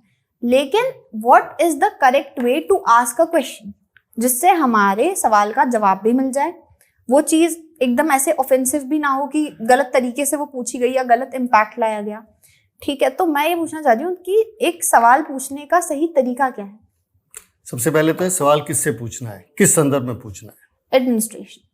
एडमिनिस्ट्रेशन किस चीज का? जैसे अगर हमारे साथ समझो आप किसी एक शहर में रह रहे हो ना, और शहर को लेकर के कुछ समस्याएं आपके सामने हैं, तो सरकार की बहुत सारी बॉडीज हैं, लोकल बॉडी वहां पर है जहां पर आपका इलेक्टेड पार्षद होगा, ठीक है। अगर आप और छोटी इकाई में हैं तो आपका वार्ड पंच होगा, आपका सरपंच होगा। तो डिपेंड करता है कि आप किससे सवाल किस संदर्भ में पूछना चाहते हैं, ये बहुत ज़रूरी है। और ये जानना भी बहुत ज़रूरी है, क्योंकि जिस तरीके से आजकल हम सब लोग जो बच्चे पढ़ के निकल रहे हैं या अपना ग्रेजुएशन पूरा कर रहे हैं, उनके लिए ये इतना ही महत्वपूर्ण है कि पढ़ाई के साथ साथ वो इस बात को समझें कि अगर एक जागरूक नागरिक बनना है तो उसकी जिम्मेदारियां क्या है, और उन जिम्मेदारियों के तहत उसको अगर किसी भी समस्या के निवारण के लिए बात करनी है तो किससे करनी है। हम बातचीत को आपस में करके और हम उसको मानते हैं कि ये ख़त्म हो गई। आप पढ़े लिखे हो, आप किसी भी इशू को जो लिख करके उठाओ, एक बार उठाओ, दो बार उठाओ, निश्चित तौर पर कोई ना कोई उसके ऊपर संज्ञान लेगा, नहीं लेगा मान लो, तो आपका इलेक्टेड रिप्रेजेंटेटिव आएगा, आप उससे सवाल कीजिए। वो नहीं आता आप चले जाइए, एक बार, दो बार, तीन बार। और अगर नहीं होगा तब जा करके जो ये हम लोग जो एक देखते हैं ना, लोगों की जन भावना में विरोध होता है किसी भी सरकार के प्रति, तभी सरकारें बदलती है।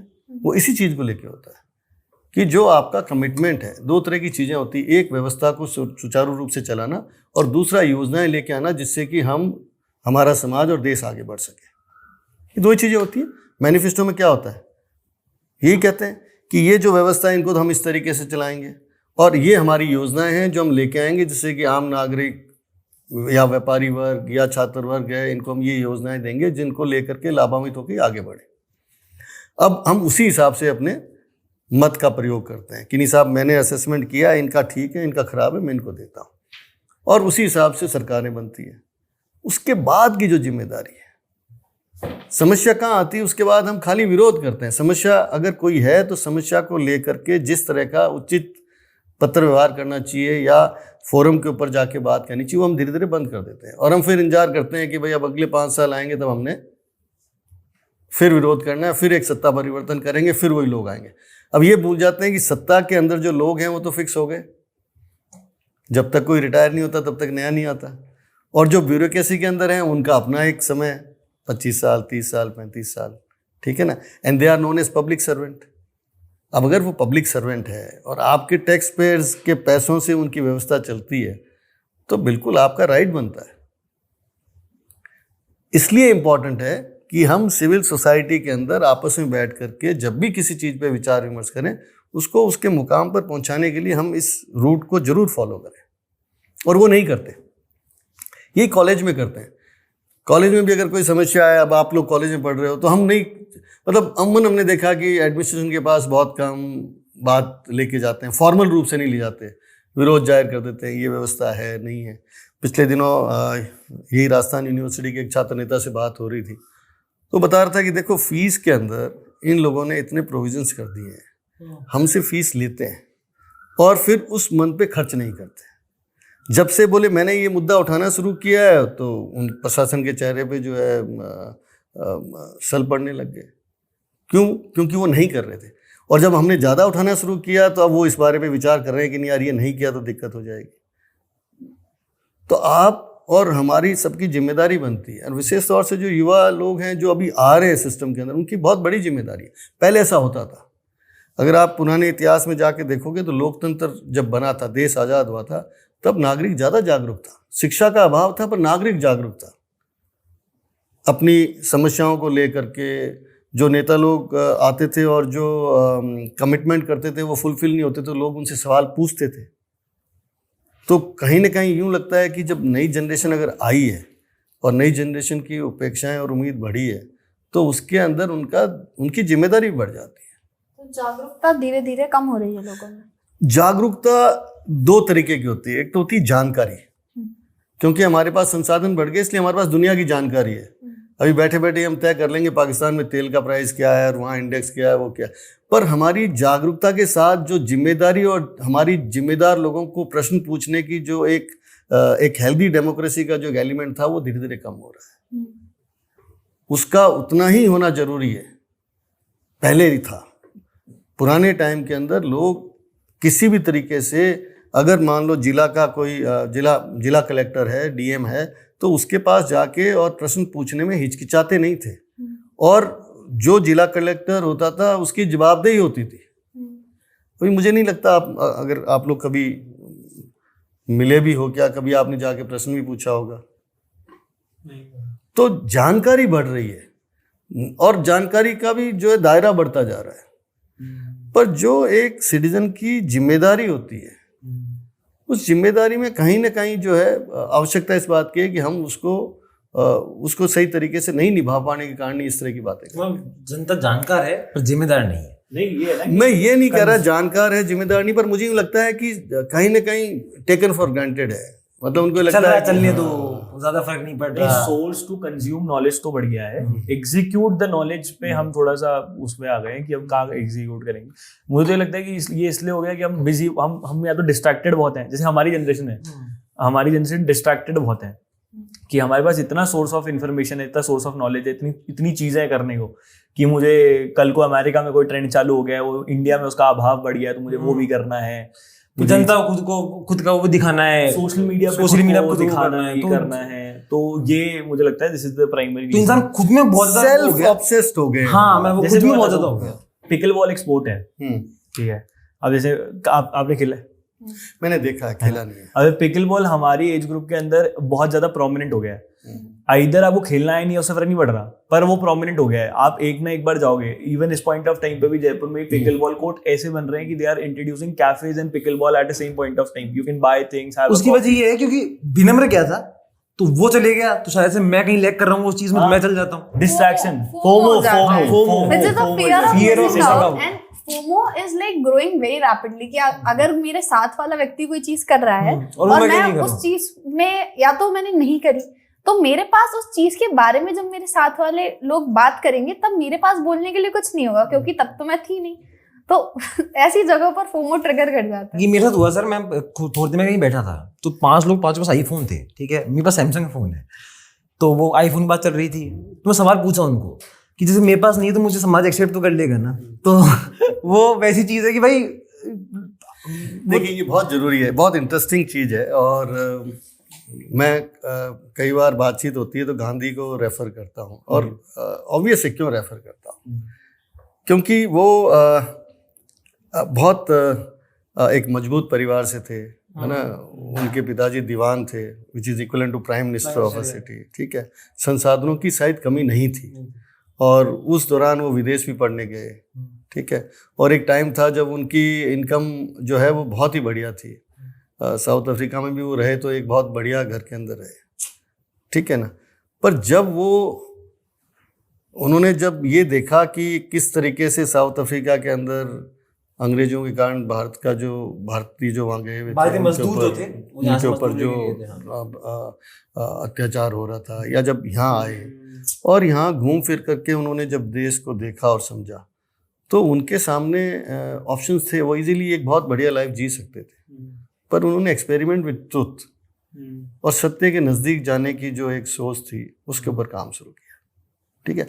He was not getting distracted कि उनके साथ जो आज़ादी के संघर्ष में बाकी लोग हैं वो क्या पहन रहे हैं, क्या खा रहे हैं, ये उनके लिए महत्वपूर्ण नहीं था। उनके लिए महत्वपूर्ण क्या था कि मैं मेरे देश के लिए और देश के नागरिकों के लिए क्या कर सकता हूँ, और देश के अंदर जो संसाधन है उनका उपयोग करते हुए कैसे कर सकता हूँ।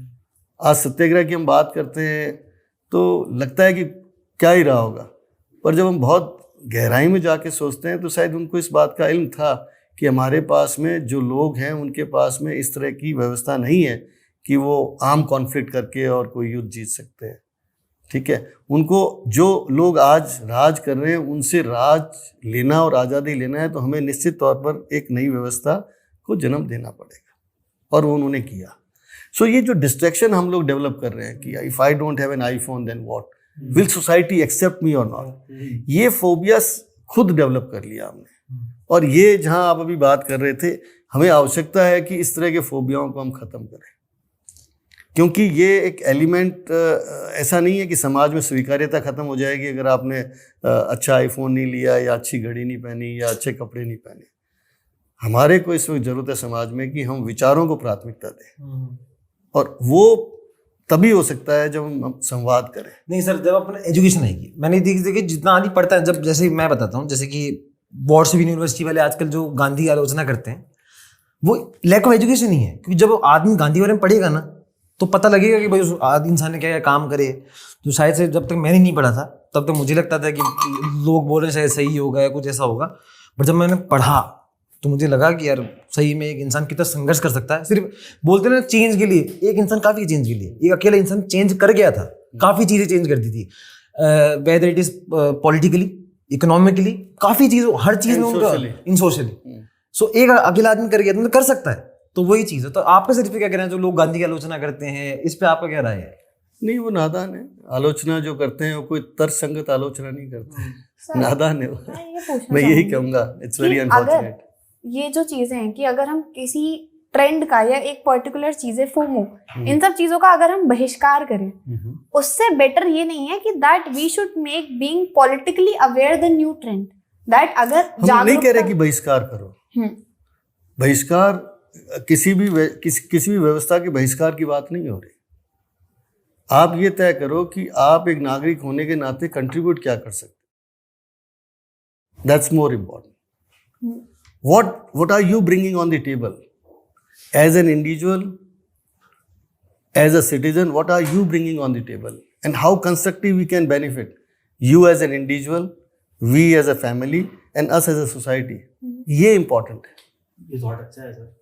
This is more मैं important. यूज करूंगा आगे. मैं लिख लेता हूँ. हाँ, ये कि मैं यूज करूंगा, ये अच्छी पर है, सर ये बड़ी की अच्छी है. अच्छी बात बताऊँ तेरे को मैं. सर जब आए ना हाँ. तो पहले गियर में थे, हाँ. अपने से बुलवा रहे थे. हाँ. और जो 5वें गियर लगाए ना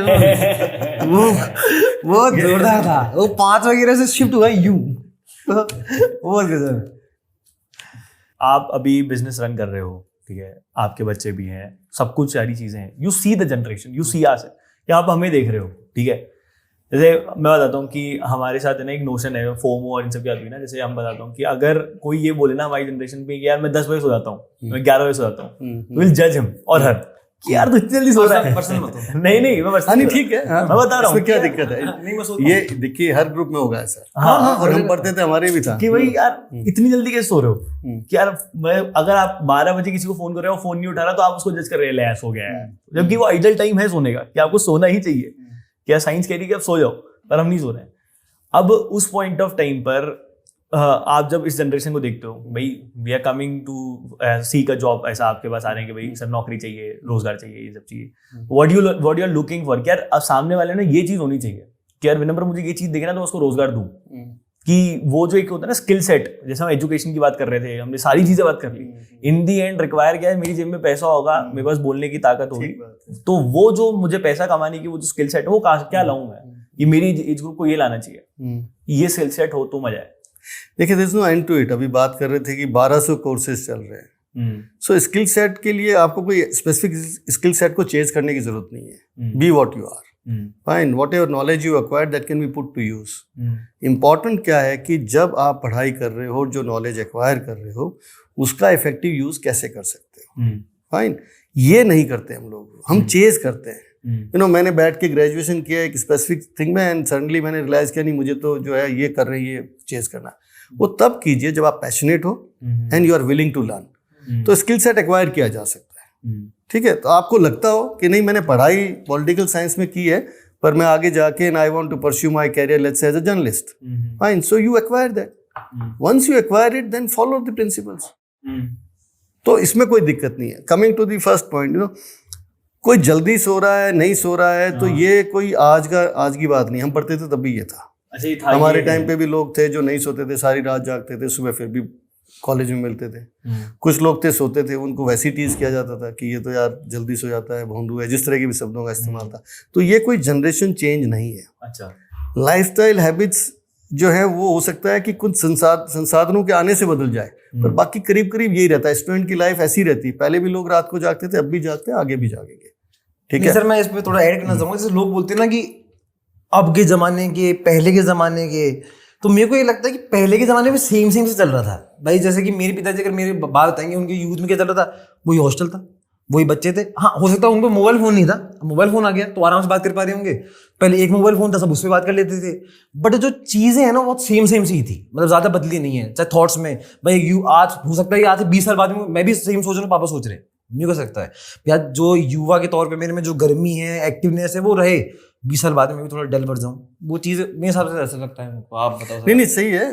देखो हम क्यों करते हैं, रेफरेंस हरदम हिस्ट्री का होता है, प्रेजेंट का नहीं होता है ना. हम लोग हरदम रेफर करते हैं.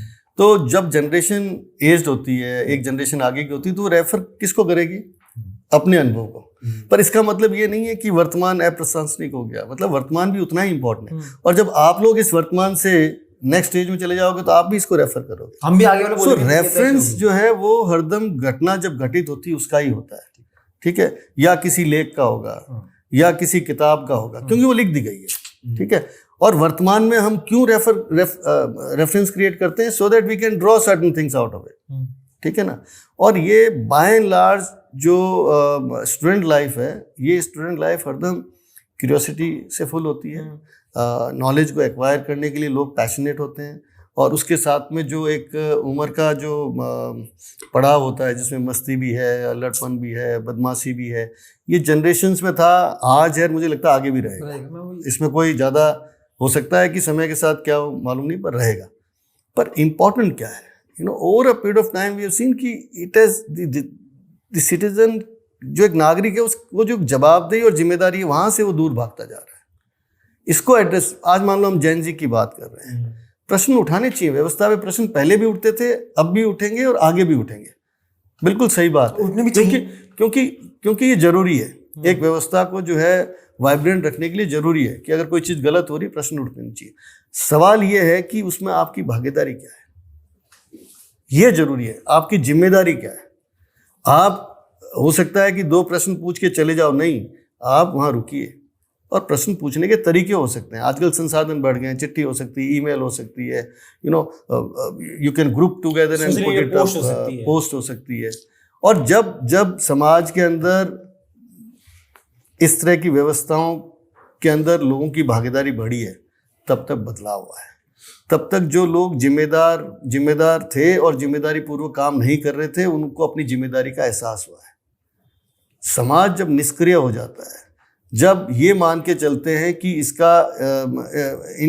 इनका जो काम काज है वो इस बात पे तय नहीं होगा कि वो कर रहे हैं कि नहीं कर रहे हैं, बल्कि इस बात पे होगा कि इनकी वैचारिक रूप से किस पॉलिटिकल पार्टी के साथ है, तो इसका नुकसान सबको होगा।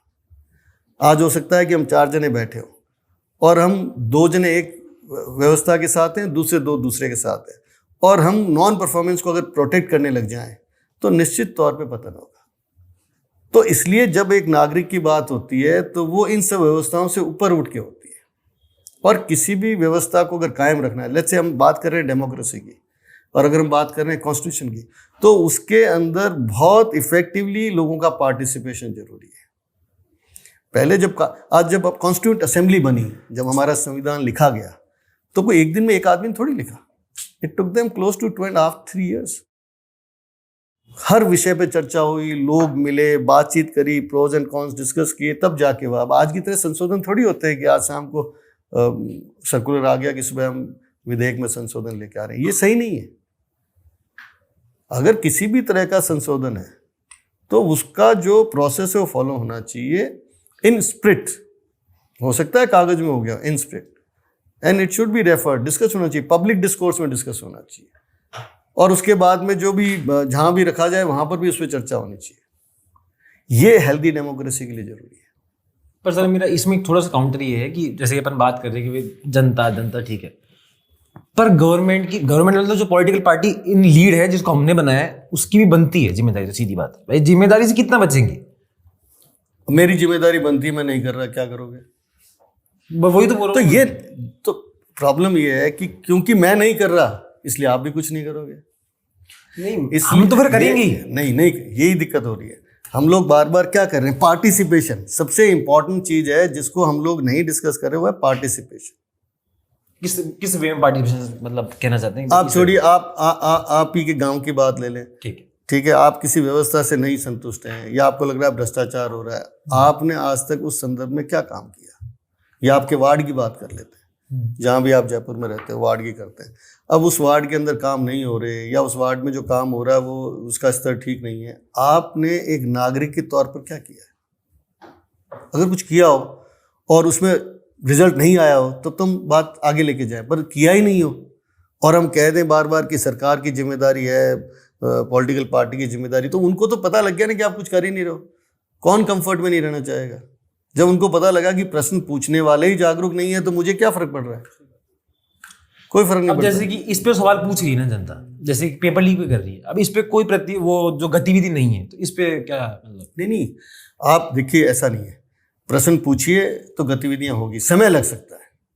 सर आप देखिए, आप अगर आज हमारे देश की आज़ादी के आंदोलन में भाग लेने वाले लोगों ने अगर ये सोच करके भाग लिया होता कि आज हमने आंदोलन किया, कल सुबह हम आज़ाद हो जाएंगे, तो देश आज़ाद कभी नहीं होता, ठीक है। और आप ये सोचो कि आज कोई एक घटना घटित हो गई और हमने कल इकट्ठे होकर के प्रश्न पूछ लिया तो उसका सलूशन मिल जाएगा, नहीं होगा। ये एक कंटिन्यूअस प्रोसेस है। मैं चीज़ मानता हूँ, अच्छी चीज़ को समय लगता है, अच्छी चीज़ होने में समय लगता है, अच्छी चीज़ को भी समय लगेगा और बुरी चीज़ को उजागर करने में भी समय लगेगा, क्योंकि बुरा और अच्छा जो है इंसान की नज़र में, जो आपको बुरा लग रहा हो सकता है मुझे अच्छा लग रहा हो, तो मैं प्रोटेक्ट भी तो कर रहा हूँ।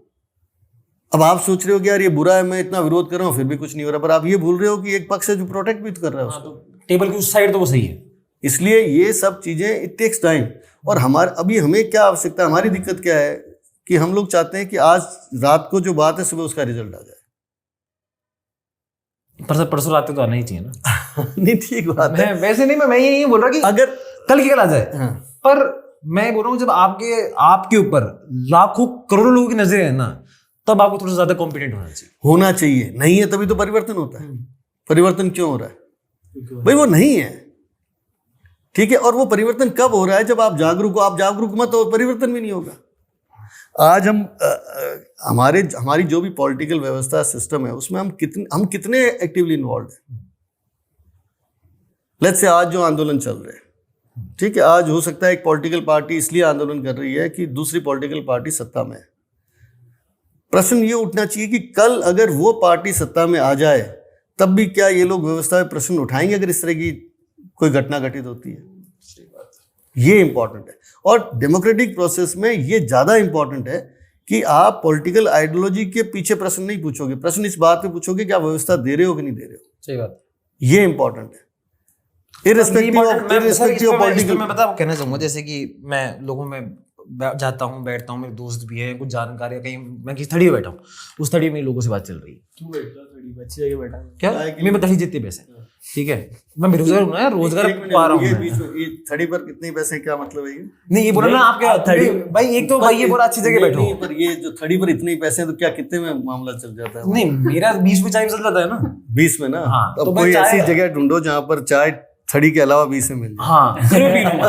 अब मैं कहीं गया था दूसरी जगह, वो 100 की थी, मैं पी नहीं पाया, चक्कर वो कट ले लेते, वही बात युवा एक की 3 कर लेते हैं, एक की 3 कर लेते, एक की 3। आज मैं अकेला था सर, नहीं वो ऐसा लगता हो ना कि 20 रुपए से ऊपर की चाय जो है जो चाय नहीं होती। हाँ मुझे लगता है फिर वो चाय नहीं है। और वहाँ पर सर लोग ज्यादा अच्छे मिल जाते हैं। ये जो बड़े बड़े कैफे है ना, अच्छा ये अच्छे लोग का क्या मतलब? अच्छे लोगों से ऐसा होता था आपको, मेरा जैसे कि मुझे किसी से बात करनी, मतलब मैं अकेला गया हूँ तो ठीक है।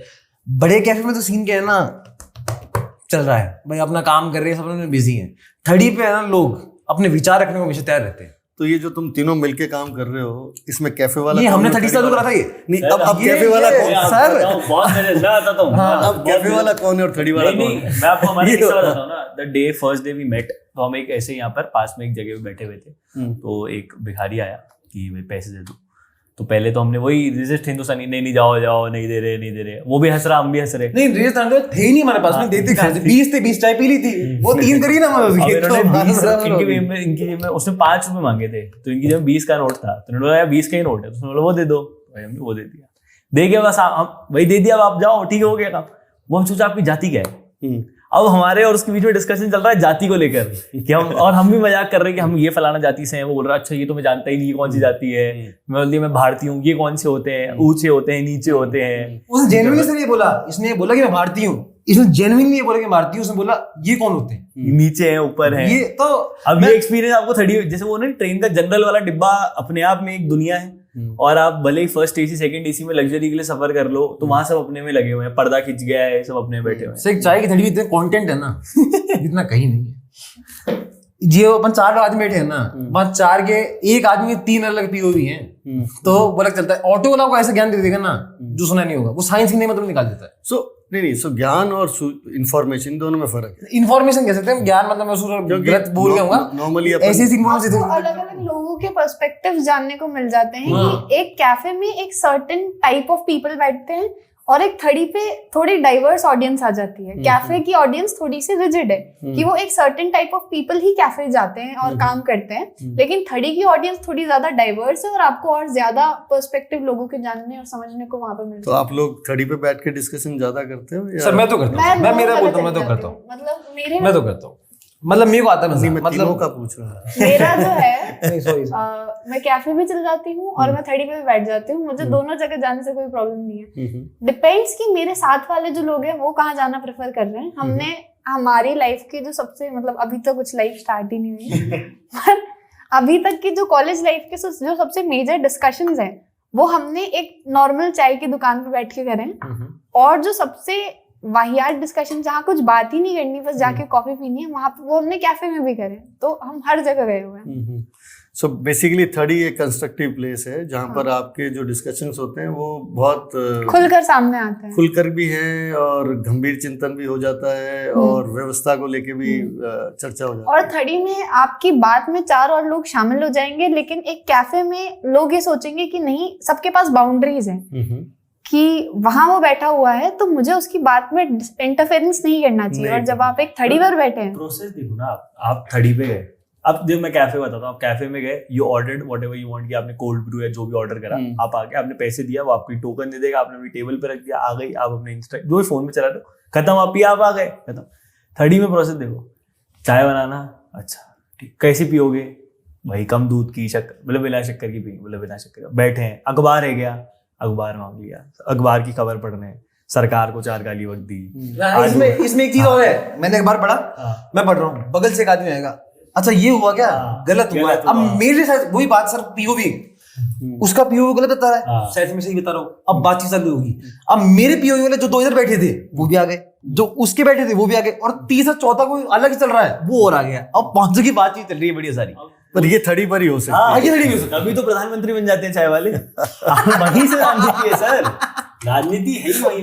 हम देख रहे हैं रोड पे लोग चल रहे हैं गिर के, अब पता इसमें बहुत तगड़ा है। हमारे साथ इतना इंस्टेंस हुआ है सर, अभी बारिश आ रही थी 3 दिन पहले, हम एक जगह चाय पी रहे थे, बारिश आ रही है, माली नगर में खड़े हुए हैं, चाय पी रहे हैं, और इतनी ही देर के अंदर वहां एक दीदी रोड क्रॉस कर रही थी, इधर से कोई गाड़ी वाला आया, उधर से कोई गाड़ी वाला आया, सब कंफ्यूज हो गए, दीदी बेचारी और कंफ्यूज हो गई, तो नीचे गिर गई, और वो नीचे गिर गई, हम लोग भी भगे, और दीदी गिर गई, दीदी गिर गई। तो एक बार तो दीदी दिखी ही नहीं, अंधेरा हुआ थोड़ा सा रोड पे, तो सब ऊपर देखने लग गए कि भाई ऊपर देख रहे हैं, कि भाई ऊपर से कैच करें। फिर हम देख रहे हैं, नहीं ये दीदी के साथ लगी थी, दीदी को साइड में लेकर आए, सब कुछ हुआ, गाड़ी वाला भग गया था, फिर हम बैठे रहे। अब गाड़ी वाला भग गया, बहुत बढ़िया, क्योंकि 10-15 लड़के इकट्ठा हो गए थे, सब भीग भी चुके थे, और सबके मन में ये था कि मारेंगे भाई, निकलेगा मारेंगे और क्या करेंगे।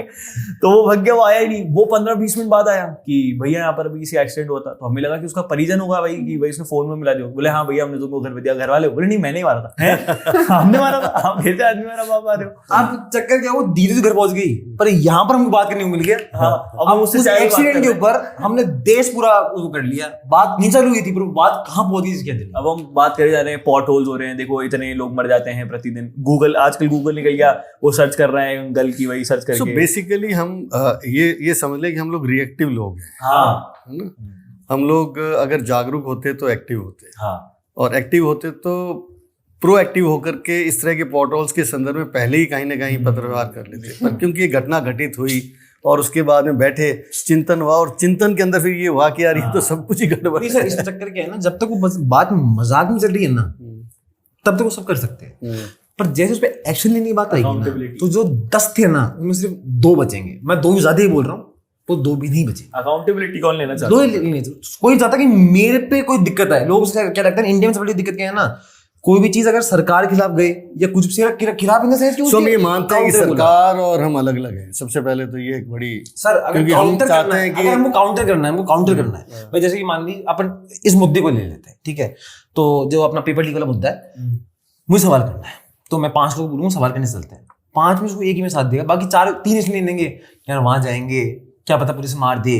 दिमाग में आता है सबके भाई, क्या पुलिस वाले हूँ भाई, पुलिस वाले अपने लाठी चार्ज कर दें, और या फिर अपन कुछ करने जाए, अपन को वीडियो मार जाए, अपने कोई गलत चल जाए, समाज में चीज पहुंच जाए, मेरे को मेरा काम करना है, मुझे मतलब नहीं। तो वो जो आप बोल रहे तो कहीं ना कहीं सच है कि लोग एक्शन नहीं ले रहे, लेते तो शायद और जल्दी काम हो सकता था भाई। अगर आज जो बीजेपी सपोर्टर है, अगर आज वो जो पक्के सपोर्टर हैं, वो भी अगर जो लगातार उनके साथ दे रहे हैं, वो भी अगर उनसे सवाल पूछे तो उनको लगे कि यार हमारा साथ सवाल पूछे, कहीं ना उनको लग रहा हो शायद मैं सही हूँ।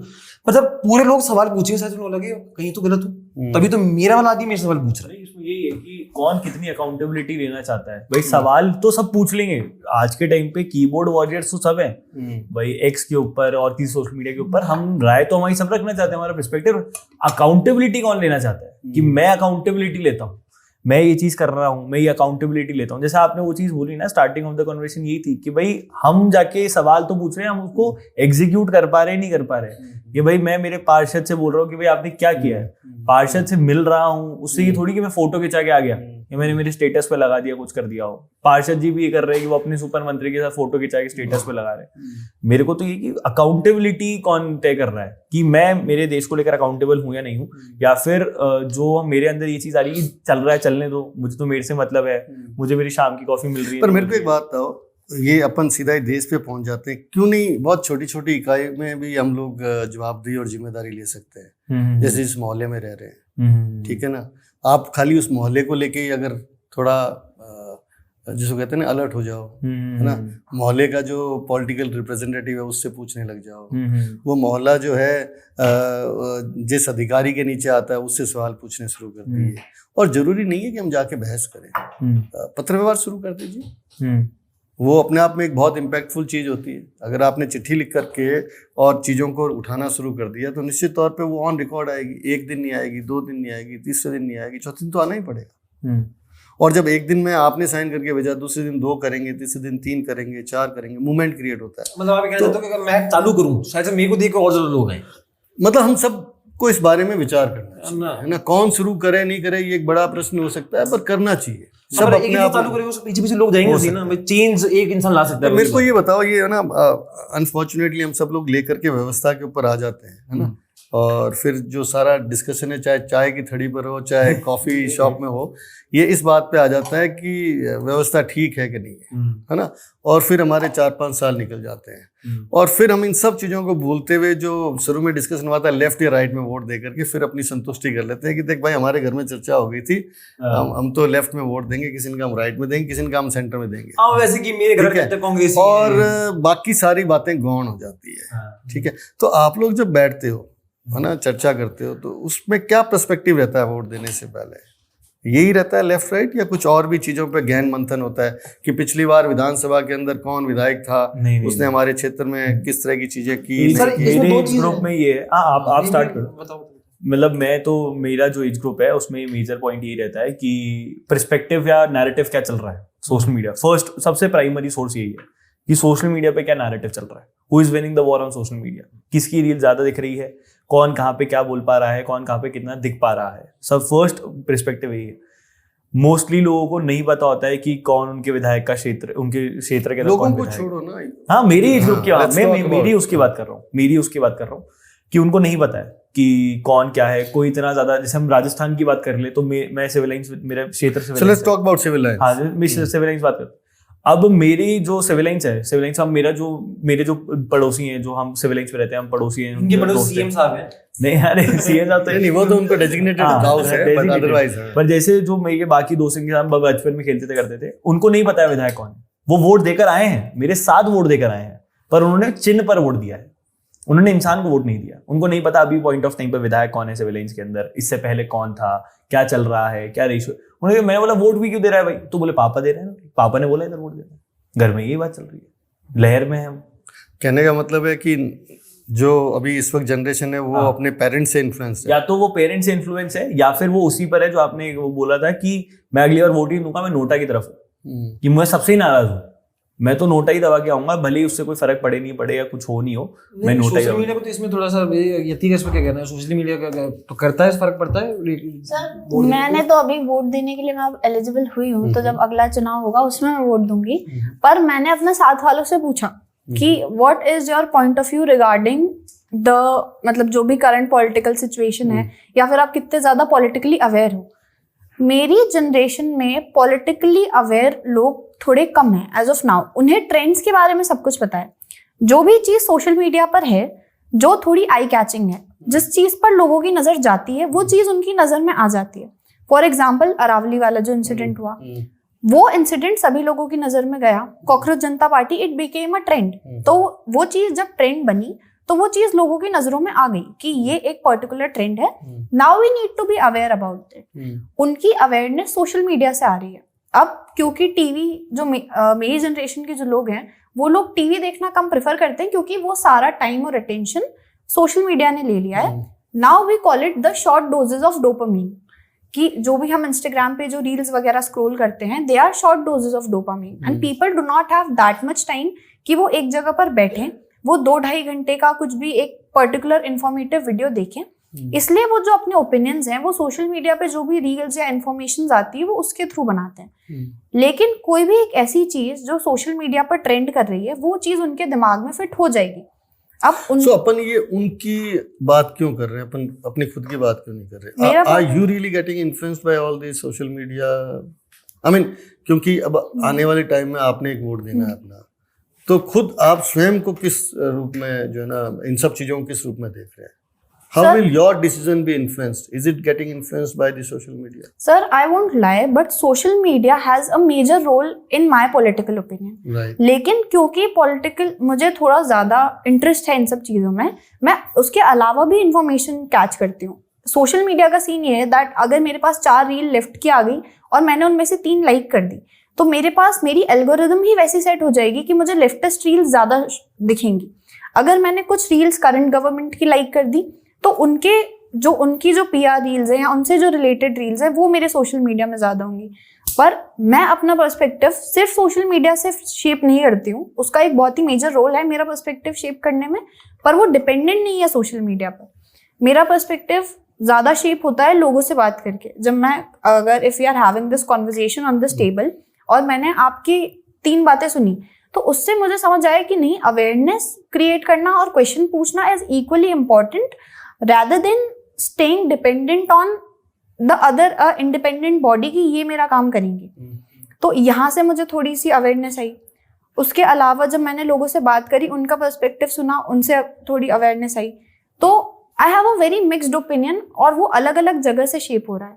But talking about the people of my age, I think that the circle which I stay in, और जो मेरे आसपास के लोग जो अधिकतम मेरे एज ग्रुप के हैं और जो जब हम लोग साथ बैठते हैं, तो उनका POV एज ऑफ नाउ यही है कि नोटा वाला जो सर ने बोला था दैट कि दे प्रेफर कि वो सभी से नाराज हैं और they don't want to vote on the basis of. So is it an alternative?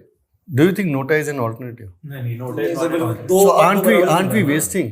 I mean, हम देखिए, बजाय इसके की जो व्यवस्थाएं हैं उसमें प्रश्न पूछ करके उनको कंपेल करें, उनको अपनी जवाबदेही और जिम्मेदारी के लिए जो है हम लोग उनको कंपेल करें, है ना, कि भी तुम्हें काम करना है. उसके बजाय हम अगर नोटा की बात कर रहे हैं तो ये तो एक तरह से एग्जिट हो गया. नोटा में ऐसा वो हो गया, मत ही दे रहे थे वो बात. ये ऑप्शन तो नहीं है. नहीं, NOTA is not an option. नाराज होकर के एक लोकतांत्रिक व्यवस्था में भाग नहीं लेना, क्या इसमें कोई समाधान है?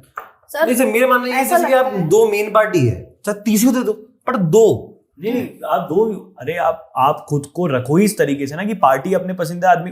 यार, ऊपर बैठा व्यक्ति मेरे क्षेत्र का विधायक तय कर रहा है. मेरे क्षेत्र का विधायक तो मेरे हिसाब से होना चाहिए ना कि कौन मेरी बात सुन रहा है. और अगर ऐसा थोड़ी कि 3 ही पार्टी के लोग खड़े होते हैं. निर्दलीय कितने खड़े होते हैं सिविल लाइंस के अंदर? कम से कम 30 से 35 लोग खड़े होते हैं विधायकी के चुनाव के दौरान. उसमें से कुछ लोग ऐसे होते हैं जिनवन काम करने के लिए रेडी होते हैं. वही तो बोला. अब मैं किसको वोट दे रहा हूँ मैं तय कर रहा हूँ. मैं तो सिंबल पे बैठा हूँ कि यार मेरे को तो सिंबल को वोट देना है. नहीं, मेरी जो जनरेशन है या फिर मेरे साथ वाले जो लोग हैं, they do not vote on the basis of symbol कि इस पॉलिटिकल सिंबल को वो लोग वोट करें. They are voting, they will be voting on the basis of the person कि कौन व्यक्ति खड़ा हो रहा है, उस व्यक्ति को देख के वो लोग. How will they evaluate? Social media. Let's say social media ही अगर कोई तरीका है किसी को इवैल्यूएशन करने का, मेरे पास में या आपके पास में पैसे हैं, आपने सोशल मीडिया को फ्लड कर दिया, तो इसका मतलब ये हो गया कि चुनाव तो एक तरफा हो गया.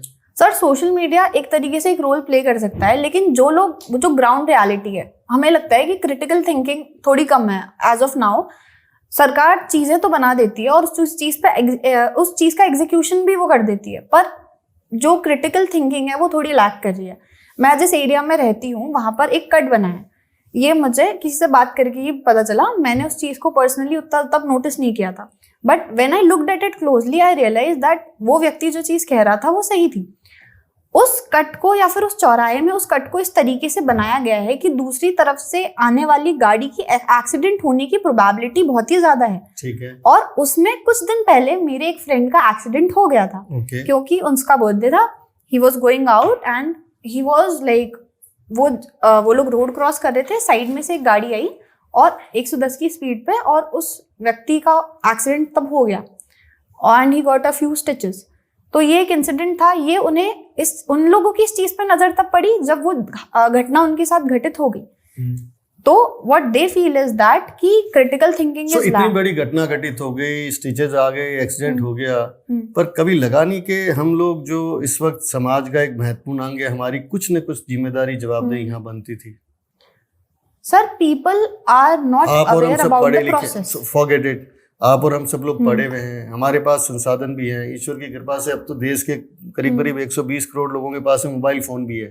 ठीक है. कभी किसी ने देखा कि भाई रोड कांग्रेस के नियम क्या कहते हैं, और उस नियम के अनुसार जो है कहाँ कट होना चाहिए, कहाँ नहीं होना चाहिए, और अगर वो कट गलत है तो क्या किसी ने ये सोचा कि मैं कम से कम एक पत्र भी लिख दूं, कम से कम कुछ लोगों को मोबिलाइज कर लें इस विषय के ऊपर। कल को आपने वोट देना है, आप ही के क्षेत्र की बात है, क्या ये सब चीजें अफेक्ट नहीं करती आपकी डिसीजन मेकिंग को? करती। तो क्यों करेगी? आपने सक्रिय रूप से कोई भागीदारी तो की नहीं, जिम्मेदारी आपकी बनती थी, सबकी छोड़ दो, आपकी बनती थी, आपका इंटरेस्ट भी है, पॉलिटिकल इंटरेस्ट भी है, ठीक है। तो ये जो काम हुआ, इस काम में किसी का पॉलिटिकल एंगल था या किसी का वेस्टेड इंटरेस्ट था, किसी का कोई इंटरेस्ट था या नहीं था, पर एक घटना भी घटित हो गई और हम लोग एक जिम्मेदार नागरिक के तौर पर चर्चा करके हमने उस बात को अंडर द कारपेट डाल दिया। ये इस वक्त की सबसे बड़ी समस्या है। ये आज से अगर हम 40 साल 50 साल बाद पहले जाते तो निश्चित तौर पर जब इस तरह की चीज़ें बनती थी तब सड़कें कम थी, पर जब भी सड़क में किसी भी तरह का परिवर्तन होता था तो लोकल भागीदारी होती थी, बातचीत होती थी, भाई ये आप ऐसा नहीं करोगे या जो चीज़ कर रहे हो वो नियम अनुसार करोगे। तो हमारी अवेयरनेस बढ़ी है, पर उस अवेयरनेस का इफेक्टिव यूटिलाइजेशन नहीं हो रहा। और ये जो एक बहुत सीधी सी घटना है, एंड अगर इस तरह की घटनाएं आपके जीवन को प्रभावित कर सकती है तो आपके डिसीजन को प्रभावित निश्चित तौर पे कर सकती है, बशर्ते आप इसको इम्प्लीमेंट करें। और हम लोग इस वक्त जो हम बात कर रहे हैं वो यही कर रहे हैं कि हम लोग बहुत सारी चीज़ें कर रहे हैं, हमें बहुत आक्रोश है, बहुत नाराजगी है। किससे? उस आक्रोश को सही दिशा देना बहुत किससे? जरूरी है। जब हमारी जिम्मेदारी थी उस वक्त हमने काम किया नहीं, ठीक है। और जब लोग इकट्ठे हुए, इन्होंने तय कर लिया कि 20 जनों ने इकट्ठा होना, हम पहुंच गए उनके पास। अभी जैसे हम लोग नीट के एग्जाम लीक की बात कर रहे हैं, आप लोग करीब करीब you are into the final year, he is graduated, he is even post graduated, इन्होंने ग्रेजुएशन कर ली।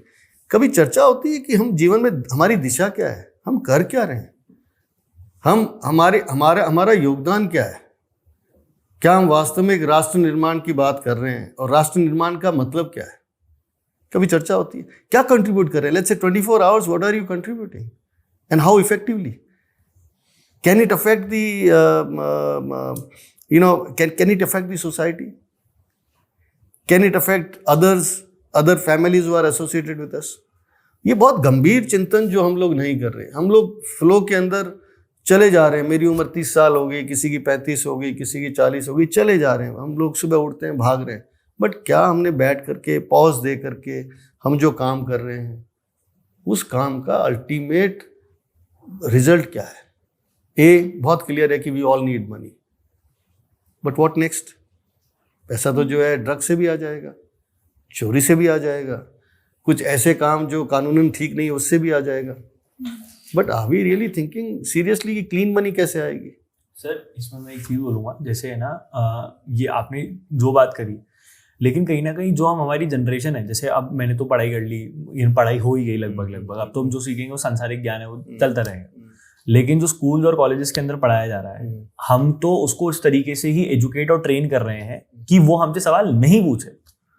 मुझे जिस चीज़ के बारे में नॉलेज होगी मैं सवाल उसी पे रेस करूंगा। मान के चलते हैं कि मैं अगर लॉ कर लेता हूँ, तो मैं अगर 10 जनों के बीच बैठा हूँ तो मैं वहाँ पे लॉ में सबसे ज़्यादा समझदार होगी, मैंने पढ़ाई कर ली उस चीज़ के रिगार्डिंग। लेकिन अगर हम हमारे करिकुलम में ये चीज़ ऐड कर दें स्कूल के ही, कि हम बेसिक लॉ पढ़ाएं, भाई डिस्पाइट आप 11वीं 12वीं आप क्या सब्जेक्ट लेते हो एज योर मेजर, जैसे अभी मेजर माइनर की बात कर रहे थे, मेजर आप क्या सब्जेक्ट लेते हो, that is something else. But if we keep law और something related to the law, और या फिर कि आप ह्यूमन रिसोर्स कैसे बन सकते हो इस देश के लिए, कि आपको भटकना नहीं पड़े। अगर मैं मेरे राइट से अवेयर होऊंगा तभी तो मैं राइट्स की डिमांड कर पाऊंगा। जैसे आपने बात करी कि रोड कांग्रेस के नियम पढ़ो, अब मुझे तो अभी पता चला कि रोड कांग्रेस कुछ होता है। ये सही बोल गए। मैं बताता हूँ। देखिए दिक्कत कहाँ हो गई है, आपने और हमने यहीं पढ़ाई करी है, हाँ ठीक है ना, और कोई बहुत ज़्यादा बदलाव नहीं है स्कूल की किताबों में, ठीक है ना। डिपेंड इस बात पे करता है कि आप उन चीज़ों को कितना सीरियसली लेते हैं। कुछ चीज़ें लोगों को जचती है, कुछ नहीं जचती। अभी मैं बात करता हूँ NEP 2020, न्यू एजुकेशन पॉलिसी 2020, ये उस दौरान आई जब आप पढ़ाई कर रहे थे। हाँ, क्या उसमें आपने did you participate, did you give your suggestions? आज हम यहाँ बैठ के चर्चा कर सकते हैं कि ना स्कूल की पढ़ाई के अंदर सिलेबस ऐसा होना चाहिए, पर जब देश के अंदर नई शिक्षा नीति के ऊपर विचार विमर्श हो रहा था और उस विचार विमर्श के तहत जब नागरिकों को कहा गया कि आप भी अपने सुझाव भेजिए, तब आप कहाँ थे? तो और मैं फिर बता दूं कि देश में जब भी शिक्षा नीति के ऊपर विचार विमर्श हुआ हो, चाहे आज़ादी के बाद हुआ हो, लोगों की भागीदारी थी। अब हम लोग एक जनरेशन में आने के बाद we think it's not our job, हमारा काम नहीं है, कोई कर देगा हम देख लेंगे। और जब हम ये मिस करना शुरू करते हैं तो हमारी स्थिति क्या हो जाती है कि हम विरोध करना शुरू कर देते हैं। मेरा बड़ा बेसिक क्वेश्चन है कि पार्टिसिपेशन कहाँ है? It's easy to stand out, you know, आज मैं खड़ा हो जाऊंगा, कल आप खड़े हो जाओगे, परसों आइसोलेशन में हम खड़े होते रहेंगे, बट हमारा पार्टिसिपेशन कहाँ है? कंस्ट्रक्टिव थॉट प्रोसेस कहाँ है? एंड इसीलिए ये बहुत जरूरी है कि किसी भी व्यवस्था की आलोचना एक पक्ष हो सकता है, पर विकल्प क्या है? क्या हमने सीरियसली बैठ करके जब इस तरह की चीजें होती है, I mean it was historical that after long time the new education policy was coming in, we should have participated. और फिर क्या होता है कि जब भी, इसीलिए स्कूलों में लाइब्रेरीज होती है। बहुत पहले क्या होता था, लोग अपना बहुत समय लाइब्रेरी में निकालते थे। अब तो क्या है कि कंपटीशन की तैयारी करते हैं तो प्राइवेट लाइब्रेरीज है, पर लाइब्रेरी का तात्पर्य था रेफरेंसेस। मेरी टेक्स्ट बुक में सब कुछ नहीं है, बट मैं लाइब्रेरी में इसलिए जाता था कि मैं टेक्स्ट बुक के अलावा क्या रेफरेंस पढ़ सकता हूँ, किस रूप में पढ़ सकता हूँ, क्या जानकारी ले सकता हूँ। जनरल नॉलेज टेस्ट होता था, किस बारे में होता था, है ना? वो जनरल नॉलेज क्या होती थी? On current affairs, on historical affairs, on geography. वो आज भी होती है, बट हाउ मेनी पार्टिसिपेट? अरे यार, ये तो बहुत भोंदू पढ़ने वाला छोरा, यही करेगा, अपन कहाँ इसमें जीके में हो जाएगा, अपना क्या काम है? मैथ्स में ओलंपियाड होता है, how many of us participate? अरे स्कूल में गया था। तो इसलिए इट्स वेरी इंपॉर्टेंट। सी, सारी बातों के बाद में सबसे महत्वपूर्ण चीज ये है कि आप अपने आप को एलिमिनेट करके डिस्कस मत कीजिए। आप किसी भी व्यवस्था के अंदर आप कंट्रीब्यूटरी रोल में आइए, और कंट्रीब्यूटरी रोल हो सकता है कुछ लोगों को अच्छा नहीं लगे, don't bother about them, because you have a larger objective. और आपका ऑब्जेक्टिव के साथ साथ जो है आपकी जिम्मेदारी भी है। अपनी राह खुद बनाओ। वैसे नहीं, अपनी राह के साथ साथ सबको साथ लेके चलो ना। अपनी राह का क्या मतलब? आप किसके लिए राह बना रहे हैं? अपनी राह का मतलब ये था कि जैसे कि मान लो कि एक सेट ऑफ जो सोसाइटी है वो एक चीज के बीच भाग रही है, but if I have to make a change, मतलब मुझे सोसाइटी के लिए चेंज करना है, तो दुनिया यूं भाग रही है, तो मुझे खुद की राह बना के थोड़ा अलग है भाई, मदद करने के तौर पे। सो हम लोग, हमारी दिक्कत क्या है कि हम लोग +1 0 पे ऑपरेट करते हैं। ठीक है, कोई क्रांतिकारी व्यवस्था की आवश्यकता नहीं है। सबसे पहली आवश्यकता है भागीदारी की, पार्टिसिपेशन। कोई जरूरी नहीं है कि ये सब इधर जा रहे हैं तो मैं मुंह उठा के इधर चला जाऊं। दिक्कत कहाँ है कि हम पार्टिसिपेट कर रहे हैं। क्या पार्टिसिपेशन किस लिए चाहिए? To understand. लेट्स से हम 4 जन हैं, अब अगर हम बातचीत में पार्टिसिपेट नहीं कर रहे, वैचारिक रूप से हम लोग तर्क वितर्क नहीं कर रहे, एक दूसरे को समझने का प्रयास नहीं कर रहे, और यार नहीं यार ये इनकी नहीं जचेगी तो हम जो है लेफ्ट बात करते हैं, ये तो एक तरफ चलते हैं, सबकी सुने, संवाद कैसे होगा? हाँ, सबकी सुने, और संवाद अगर होगा तो रास्ता निकलेगा। तो अभी जो जनरेशन है, मैंने फिर कहा कि किसी भी व्यवस्था का विरोध जो है उस समस्या का समाधान नहीं है। आप उसमें कंट्रीब्यूशन कीजिए, you come with your suggestion. Accept होगा नहीं होगा, लागू होगा नहीं होगा, आपका पर्सपेक्टिव आप एक्सप्रेस तो कीजिए, अब डालिए तो सही। और हर जगह गवर्नेंस के फॉरम बने हुए हैं, हर जगह बने हुए हैं। दिक्कत क्या होगी कि अब धीरे धीरे हमने अज्यूम कर लिया कि काम तो होगा ही नहीं, इसलिए क्या करेंगे जाके। जो लोकल फॉरम में बॉडीज में आते हैं वो सोचते हैं कि यार पर्सनल काम लेके चले जाओ, ये हो जाए तो ठीक है, बाकी नहीं। काम का मतलब क्या हो गया? व्यक्तिगत काम।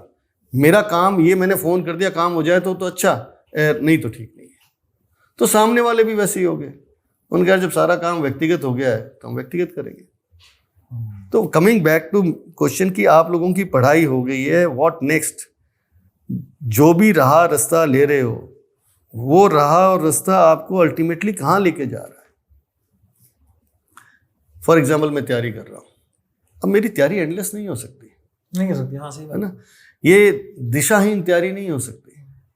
And if I keep jumping from one station to other station, it will lead nowhere. पर क्या मैंने अपने आप से मुश्किल सवाल पूछने शुरू कर दिए स्वयं से, तो उस दिन समाधान भी हो जाएगा। क्योंकि मैं अपने आप से सवाल पूछने से घबराता हूँ अपने खुद के अंदर से, तो मैं सुबह उठ के रास्ता ढूंढता हूँ।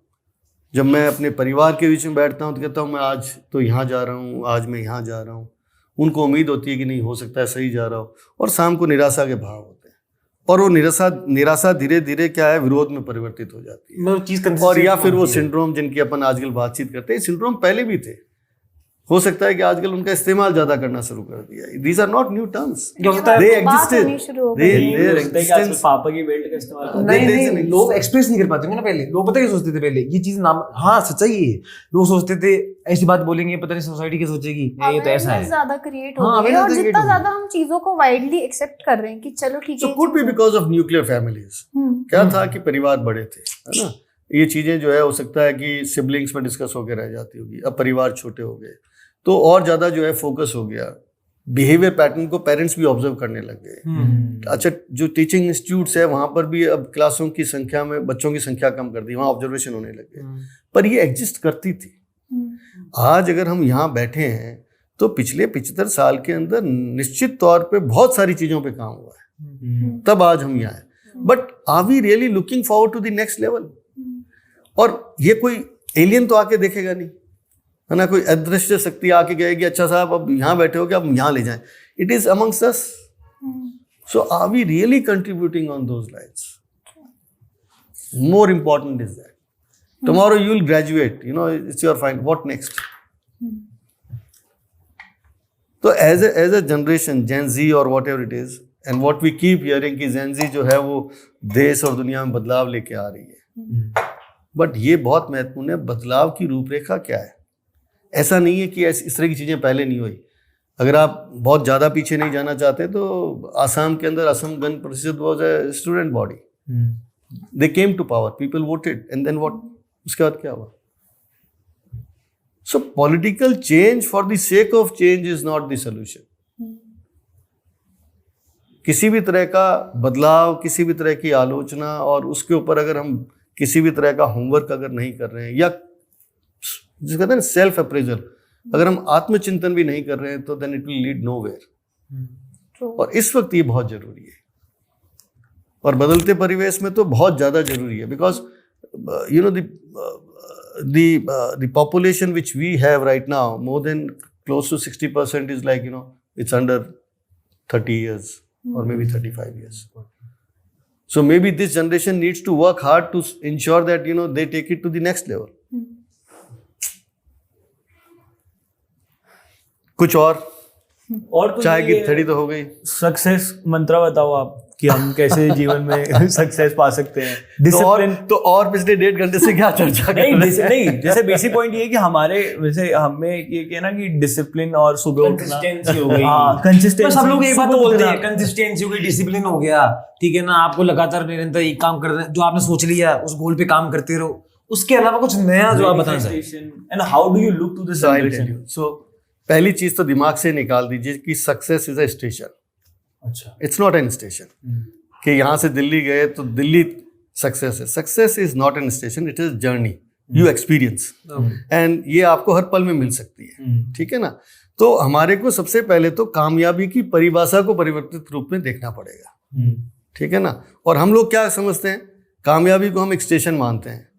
12th का पास हो गए या मेरिट आ गई मतलब कामयाब हो गए। तो इसको जिस दिन आपने एक जिसको बोलते हैं ना जीवन की एक यात्रा के रूप में देखना शुरू कर दिया, तो हर पल कामयाब है, कोई गलत और सही नहीं होता। हो सकता है कि जो किसी की नज़र में गलत हो वो आपके लिए अनुभव हो, और वो भी एक कामयाबी है। कितने लोगों को मौका मिलता है अनुभव प्राप्त करने का, ठीक है। तो I would rather tell you that success is a continuous process and just enjoy it. Every moment you should feel. जब तक आप खुद को मोटिवेट नहीं करोगे, जब तक आप अपनी छोटी छोटी चीज़ों पर अपने आप को एलिवेट नहीं करोगे, आपके एस्पायरेशंस नहीं होंगे। और वो तभी हो सकते हैं व्हेन यू बैक योरसेल्फ, है ना, खुद की पीठ खुद तपतपाना सीखो, तो जीवन में रास्ते खुलते चले जाएंगे। और जब रास्ते खुलते चले जाएंगे तो कामयाबी अपने आप ही कह लोग जो है। और कामयाब क्या होता है, ये फिर इतिहास में कही जाती है, यार वो आदमी जो है वो कामयाब हुआ।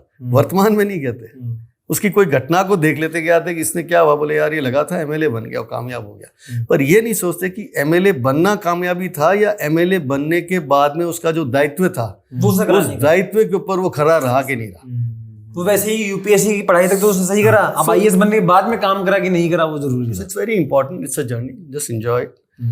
and we need to be very positive, we need to be constructive, and we should always look not for opposition but for an alternative. An alternative requires lot of thought process. तब आपको लगेगा कि नहीं, हम बदलाव कर सकते हैं, हम कोई काम कर सकते हैं, करने की क्षमता है, और सरकार हम में से है, ये मान के चलिए। कोई भी सरकार, पॉलिटिकल पार्टी, सिस्टम, वो आप और हम में से बना हुआ है। उसको डिसओन मत कीजिए, उसको ओन कीजिए, और ओन करके उनसे बात कीजिए। कौन लोग हैं? कोई ये तो है नहीं कि गोरों की सरकार चल रही है, ये थोड़ी हो सकता है। हमारी है ना, हमने दिया था, हमने अगर सही दिया तो, गलत दिया तो, अब हमें काम तो करवाना ही पड़ेगा। अब वोट दे दिया और कहा साहब है तो काम का कौन है, या 5 साल फिर आप बैठे हो, फिर वोट दे दिया और क्या काम का कौन है। तो ये तो इससे ज्यादा खतरनाक क्या हो सकता है। आप 5 साल जो है उनसे बातचीत करो भाई, नहीं कर रहे हैं तो भी बातचीत करो। तो ये बहुत इम्पॉर्टेंट है। And as far as social media and all are concern, yes ये इन्फ्लुएंस करते हैं, इसमें कोई दो राय नहीं है, बट मेरा फिर भी ये मानना है कि this is for observation not for consumption. आप ऑब्जर्व कीजिए बट कंज्यूम मत कीजिए। It should not start influencing your state of mind. That's where you should decide कि ये सही है या गलत है। फिर बहुत जरूरी है कि टाइम, बिकॉज अनफॉर्चुनेटली हम लोग टाइम को फ्री मानते हैं, but time is a cost. कितने लोग हैं जो टाइम को कॉस्ट मानते हैं? आज मैं कितने बच्चों को देखता हूँ कि कॉलेज की फीस देते हैं और पिक्चर वाले बैठे हैं, अरे भैया तूने फीस दी है, it's as good as a movie, it's paid, it's not free, but then you are spending your time in a theatre. तो इसका मतलब ये हुआ कि आप बहुत मूर्खतापूर्ण काम कर रहे हो कि पैसा भी दे रहे हो और उसका इस्तेमाल भी नहीं कर रहे। अगर फिल्म देखनी है तो इसको कॉलेज आवर्स के बाद देख लो। ऑप्टिमम यूटिलाइजेशन ऑफ रिसोर्स नहीं कर तो time is cost and we need to understand how effectively we need to use it. हम लोग टाइम को कॉस्ट नहीं मानते। हम सोचते समय तो क्या है कि अंतहीन है, ये तो कभी खत्म ही नहीं होगा। 24 आवर्स आगे फिर नया आ गया, फिर नया। पर आपके लिए समय खत्म हो ही रहा है ना भाई, आपका जो हो रहा है, ऑफ कोर्स हो रहा है। It's not, it's something which you consume it and it's over. Sir बढ़िया है सर।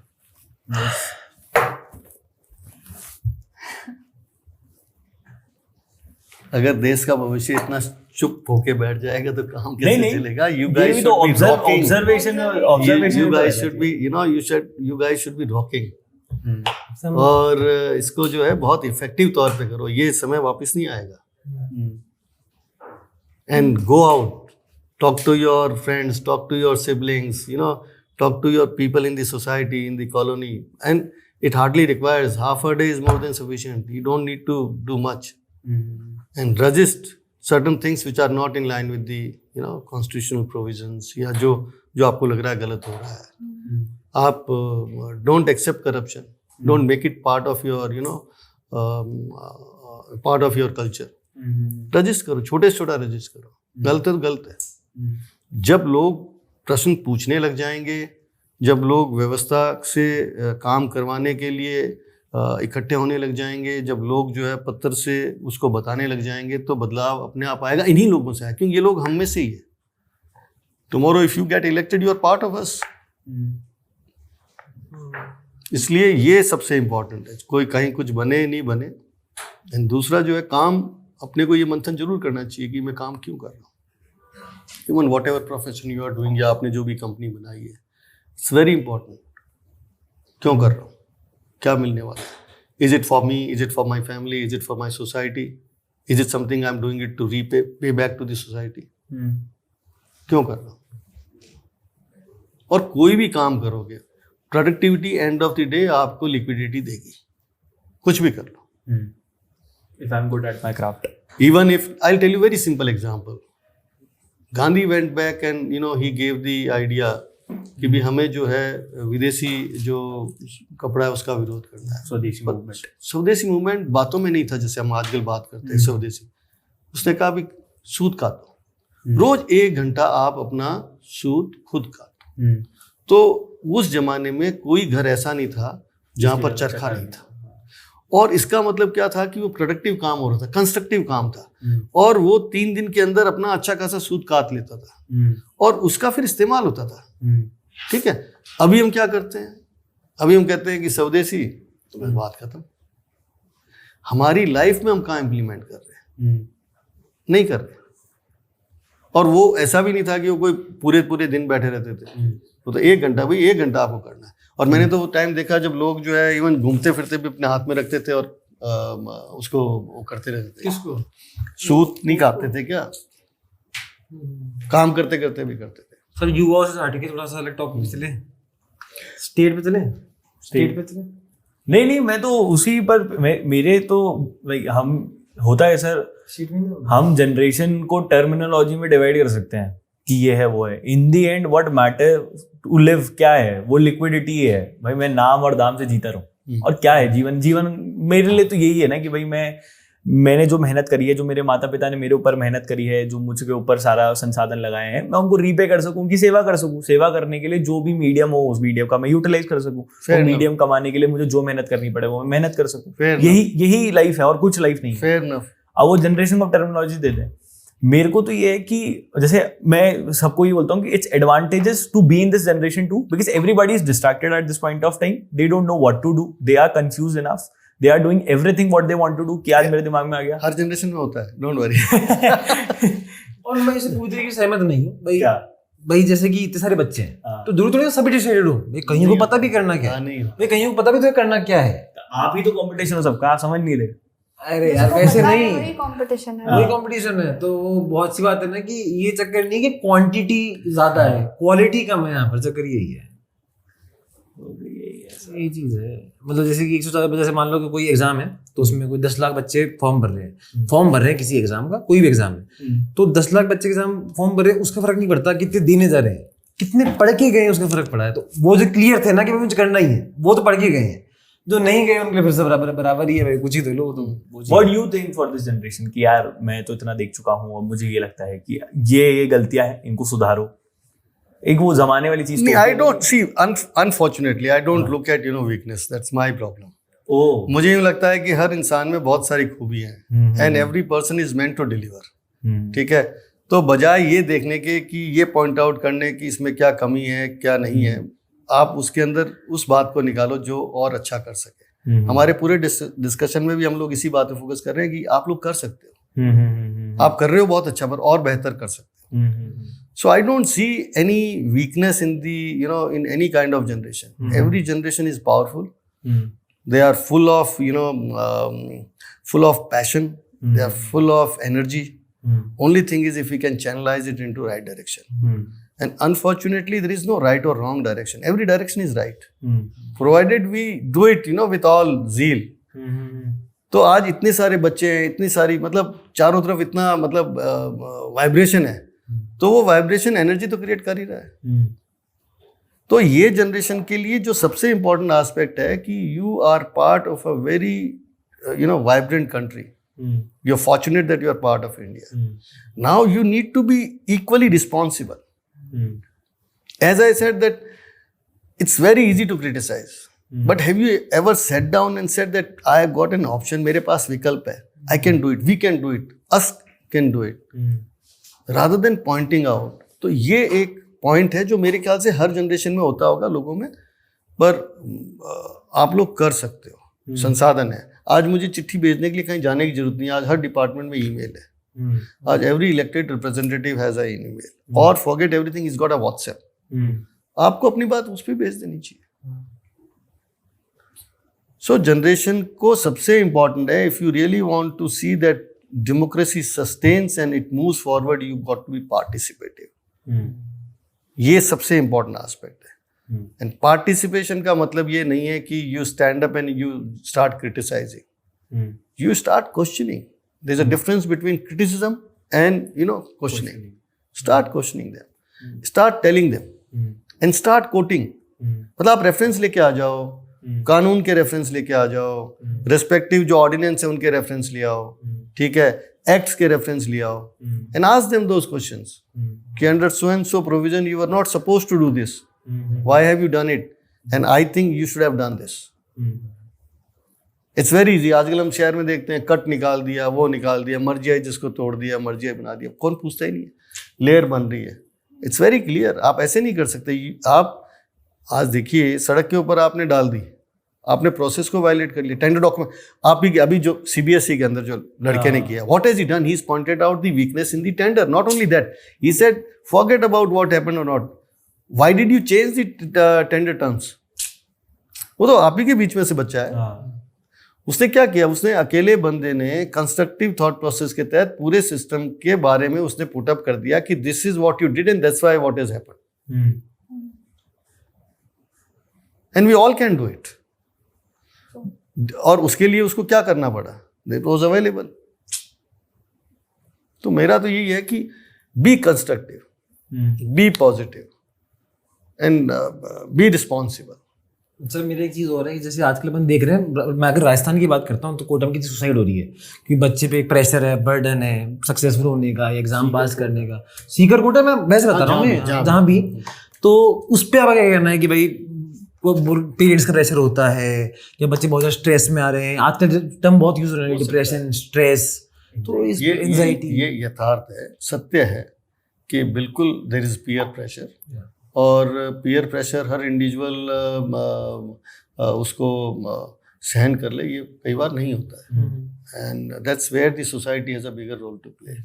और वो कैसे कर सकती है, स्पेशली जो ये सेंटर्स बने हैं यहाँ पर, NGO शुड कम फॉरवर्ड। जैसे इन्होंने अभी बताया यति ने कि ये इन तरह के सिंड्रोम्स के ऊपर काम कर रहे हैं यूनिवर्सिटी में, ठीक है। तो ये जो सिंड्रोम्स हैं जिसको हम लोग नॉर्मली बहुत सिंपल भाषा में डिप्रेशन की बात करते हैं, तो we should collectively work on it, और कर रहे हैं, ऐसा नहीं कर रहे, पर निश्चित तौर पे पीयर प्रेशर है, कहीं ना कहीं सिस्टम के अंदर करेक्शन की जरूरत है। और वो करेक्शन इस बात से नहीं आएगा कि हम उसकी आलोचना करें, हम क्या कर सकते हैं। लेट्स से अगर कल हमें कोई व्यवस्था डिजाइन करनी पड़े जिसमें मेडिकल एंट्रेंस को रिवाइव करना है या नए तरीके से है, तो क्या करेंगे, एक दिन में नहीं आएगा। हो सकता है कि हम लोग बहुत गहन चिंतन करके फॉरम बनाए तो एक वैकल्पिक व्यवस्था आ सकती है। तो ये जो हो रहा है इसके अंदर हमें ये सोचना चाहिए कि क्या करना चाहिए जिससे कि ये नहीं हो, ठीक है ना। बाकी तो सब चीजें चल ही रही है, उसमें तो कोई है नहीं। आप ऑस्ट्रेलिया कौन से ईयर में गए थे? 94-95 yes. उस टाइम पर था इतना प्रेवलेंट बाहर जाना, पढ़ना, एजुकेशन गेन करना? नहीं, वो भी सर्कमस्टेंशियल था, बिकॉज मेरी पहली नौकरी एज अ लेक्चरर लगी थी। अच्छा। So I found it it was very difficult कि यार आप पढ़ के जा रहे हो, पढ़ा रहे हो, तो क्वेश्चंस इतने सारे होते थे कि यूँ लगता था कि शायद कहीं ना कहीं एक मन में था कि I may not be that competent कि मैं इसको इतना प्रॉपरली टेकअप कर लूँ। So the next option was to go and do masters, come prepared with better knowledge of the subject.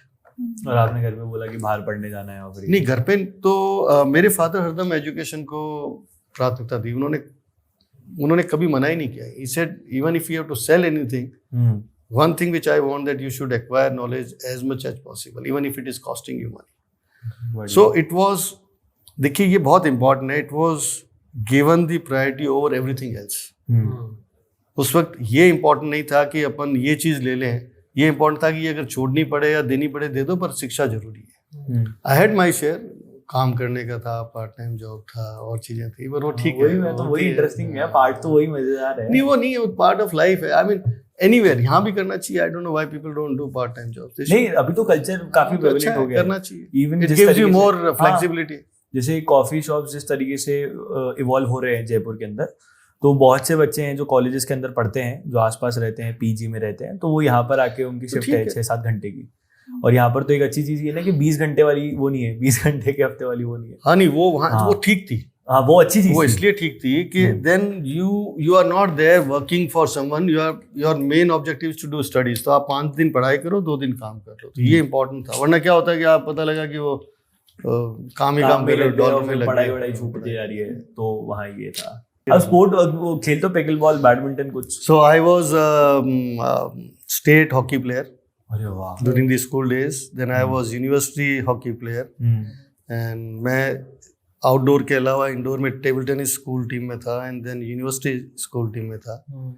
मेरा छोटा बेटा अभी नेशनल प्लेयर है फुटबॉल का। वाह। So he is represented school, he is represented open school, और उसके बाद में वो सुब्रतो कप खेल के आया। So we are into sports. मेरा छोटा ब्रदर था, he was into hockey, he went to nationals camp during the school days. तो पिकल बॉल हमारे टाइम पे नहीं थी, वरना वो भी खेल लेते। It was more to do with one indoor one outdoor, तो hockey was my favourite sport. And हम लोग वहाँ जैसे back home also we promote sports. तो राइफल शूटिंग जो है वो पिछले 8-10 साल से family has been contributing Nagaur के अंदर, और we sponsor club so that वहाँ से बच्चे निकल के आए। सो आप कंपटीशन करवाते हो उनके लिए ऐसा हर साल। तो खाली राइफल के और भी सारे स्पोर्ट्स? अभी राइफल पे फोकस था बिकॉज ये एक इंडोर स्पोर्ट्स था, और इसमें हमारे देश को कुछ प्रोग्रेस भी ठीक मिल रही थी। 10 मीटर में अच्छी प्रोग्रेस थी। तो टैलेंट उसमें क्या होता है, कॉस्ट भी एक बड़ा फैक्टर होता है। तो शूटिंग के अंदर ये कॉस्ट इफेक्टिव था। पर मैं सुना है उसकी राइफल वगैरह महंगी बहुत होती है, बताया हमने प्रोवाइड कर रखी थी क्लब। अच्छा, तो आपने प्रोवाइड किया। सर मेरा एक और ये भी था कि अभी नागौर की बात करी, जैसे हम राजस्थान में हम पले बड़े हैं, सब कुछ हम रहा है। जैसे नहीं, मेरा सवाल ये है कि इस प्रदेश ने, जैसे ये जिस क्षेत्र में है, जिस प्रदेश ने इस देश के लिए ऐतिहासिक रूप से बहुत कुछ किया है। अगर हम इतिहास देखें तो वहां पर हमने बहुत कुछ किया है, लेकिन प्रेजेंट सिनेरियो में देखें तो जो हमारे पास रिसोर्सेज हैं, जिस तरीके से अभी जिस तरीके से इन्वेस्टमेंट आ रहा है, करने से सबसे बड़ा रोल अदा कर रहा है ना। सही मैं सर मैं अपने जो राजस्थान है उसे बहुत प्रेम करता हूँ, मैं बहुत पढ़ता हूँ इसके बारे में। पर मुझे कहीं ना कहीं दुख होता है कि पहले आप स्टेट लेवल पे आपका बहुत ज्यादा ये चल रहा था कि हर जगह पेपर लीक है, वो जब नेशनल लेवल पे हुआ तब भी आपका नाम सोचा जाता था। तो ये एक मतलब अजीब लगता है कि कहीं ना कहीं लोगों की गलती है, क्योंकि लोगों ने करा है। तो वो एक वो सर आपका इसमें क्या कहना है? मेरे को तो बहुत कोचिंग का एक वो देखा था क्या कि एक कोचिंग थी जिसने ना नीट का पेपर हुआ था जो अभी वाला, उसके बाद पेपर होते 5 बच्चों को तो साफा वाफा पहना दिया, वो नाम नहीं लूंगा कोचिंग का, उन्होंने रिजल्ट बोल दिया 720 में 720 है, चिल है माहौल एकदम बढ़िया, फिर पेपर लीक हो गया। कोई कॉफी दोबारा पिलाओ तो पिला दो।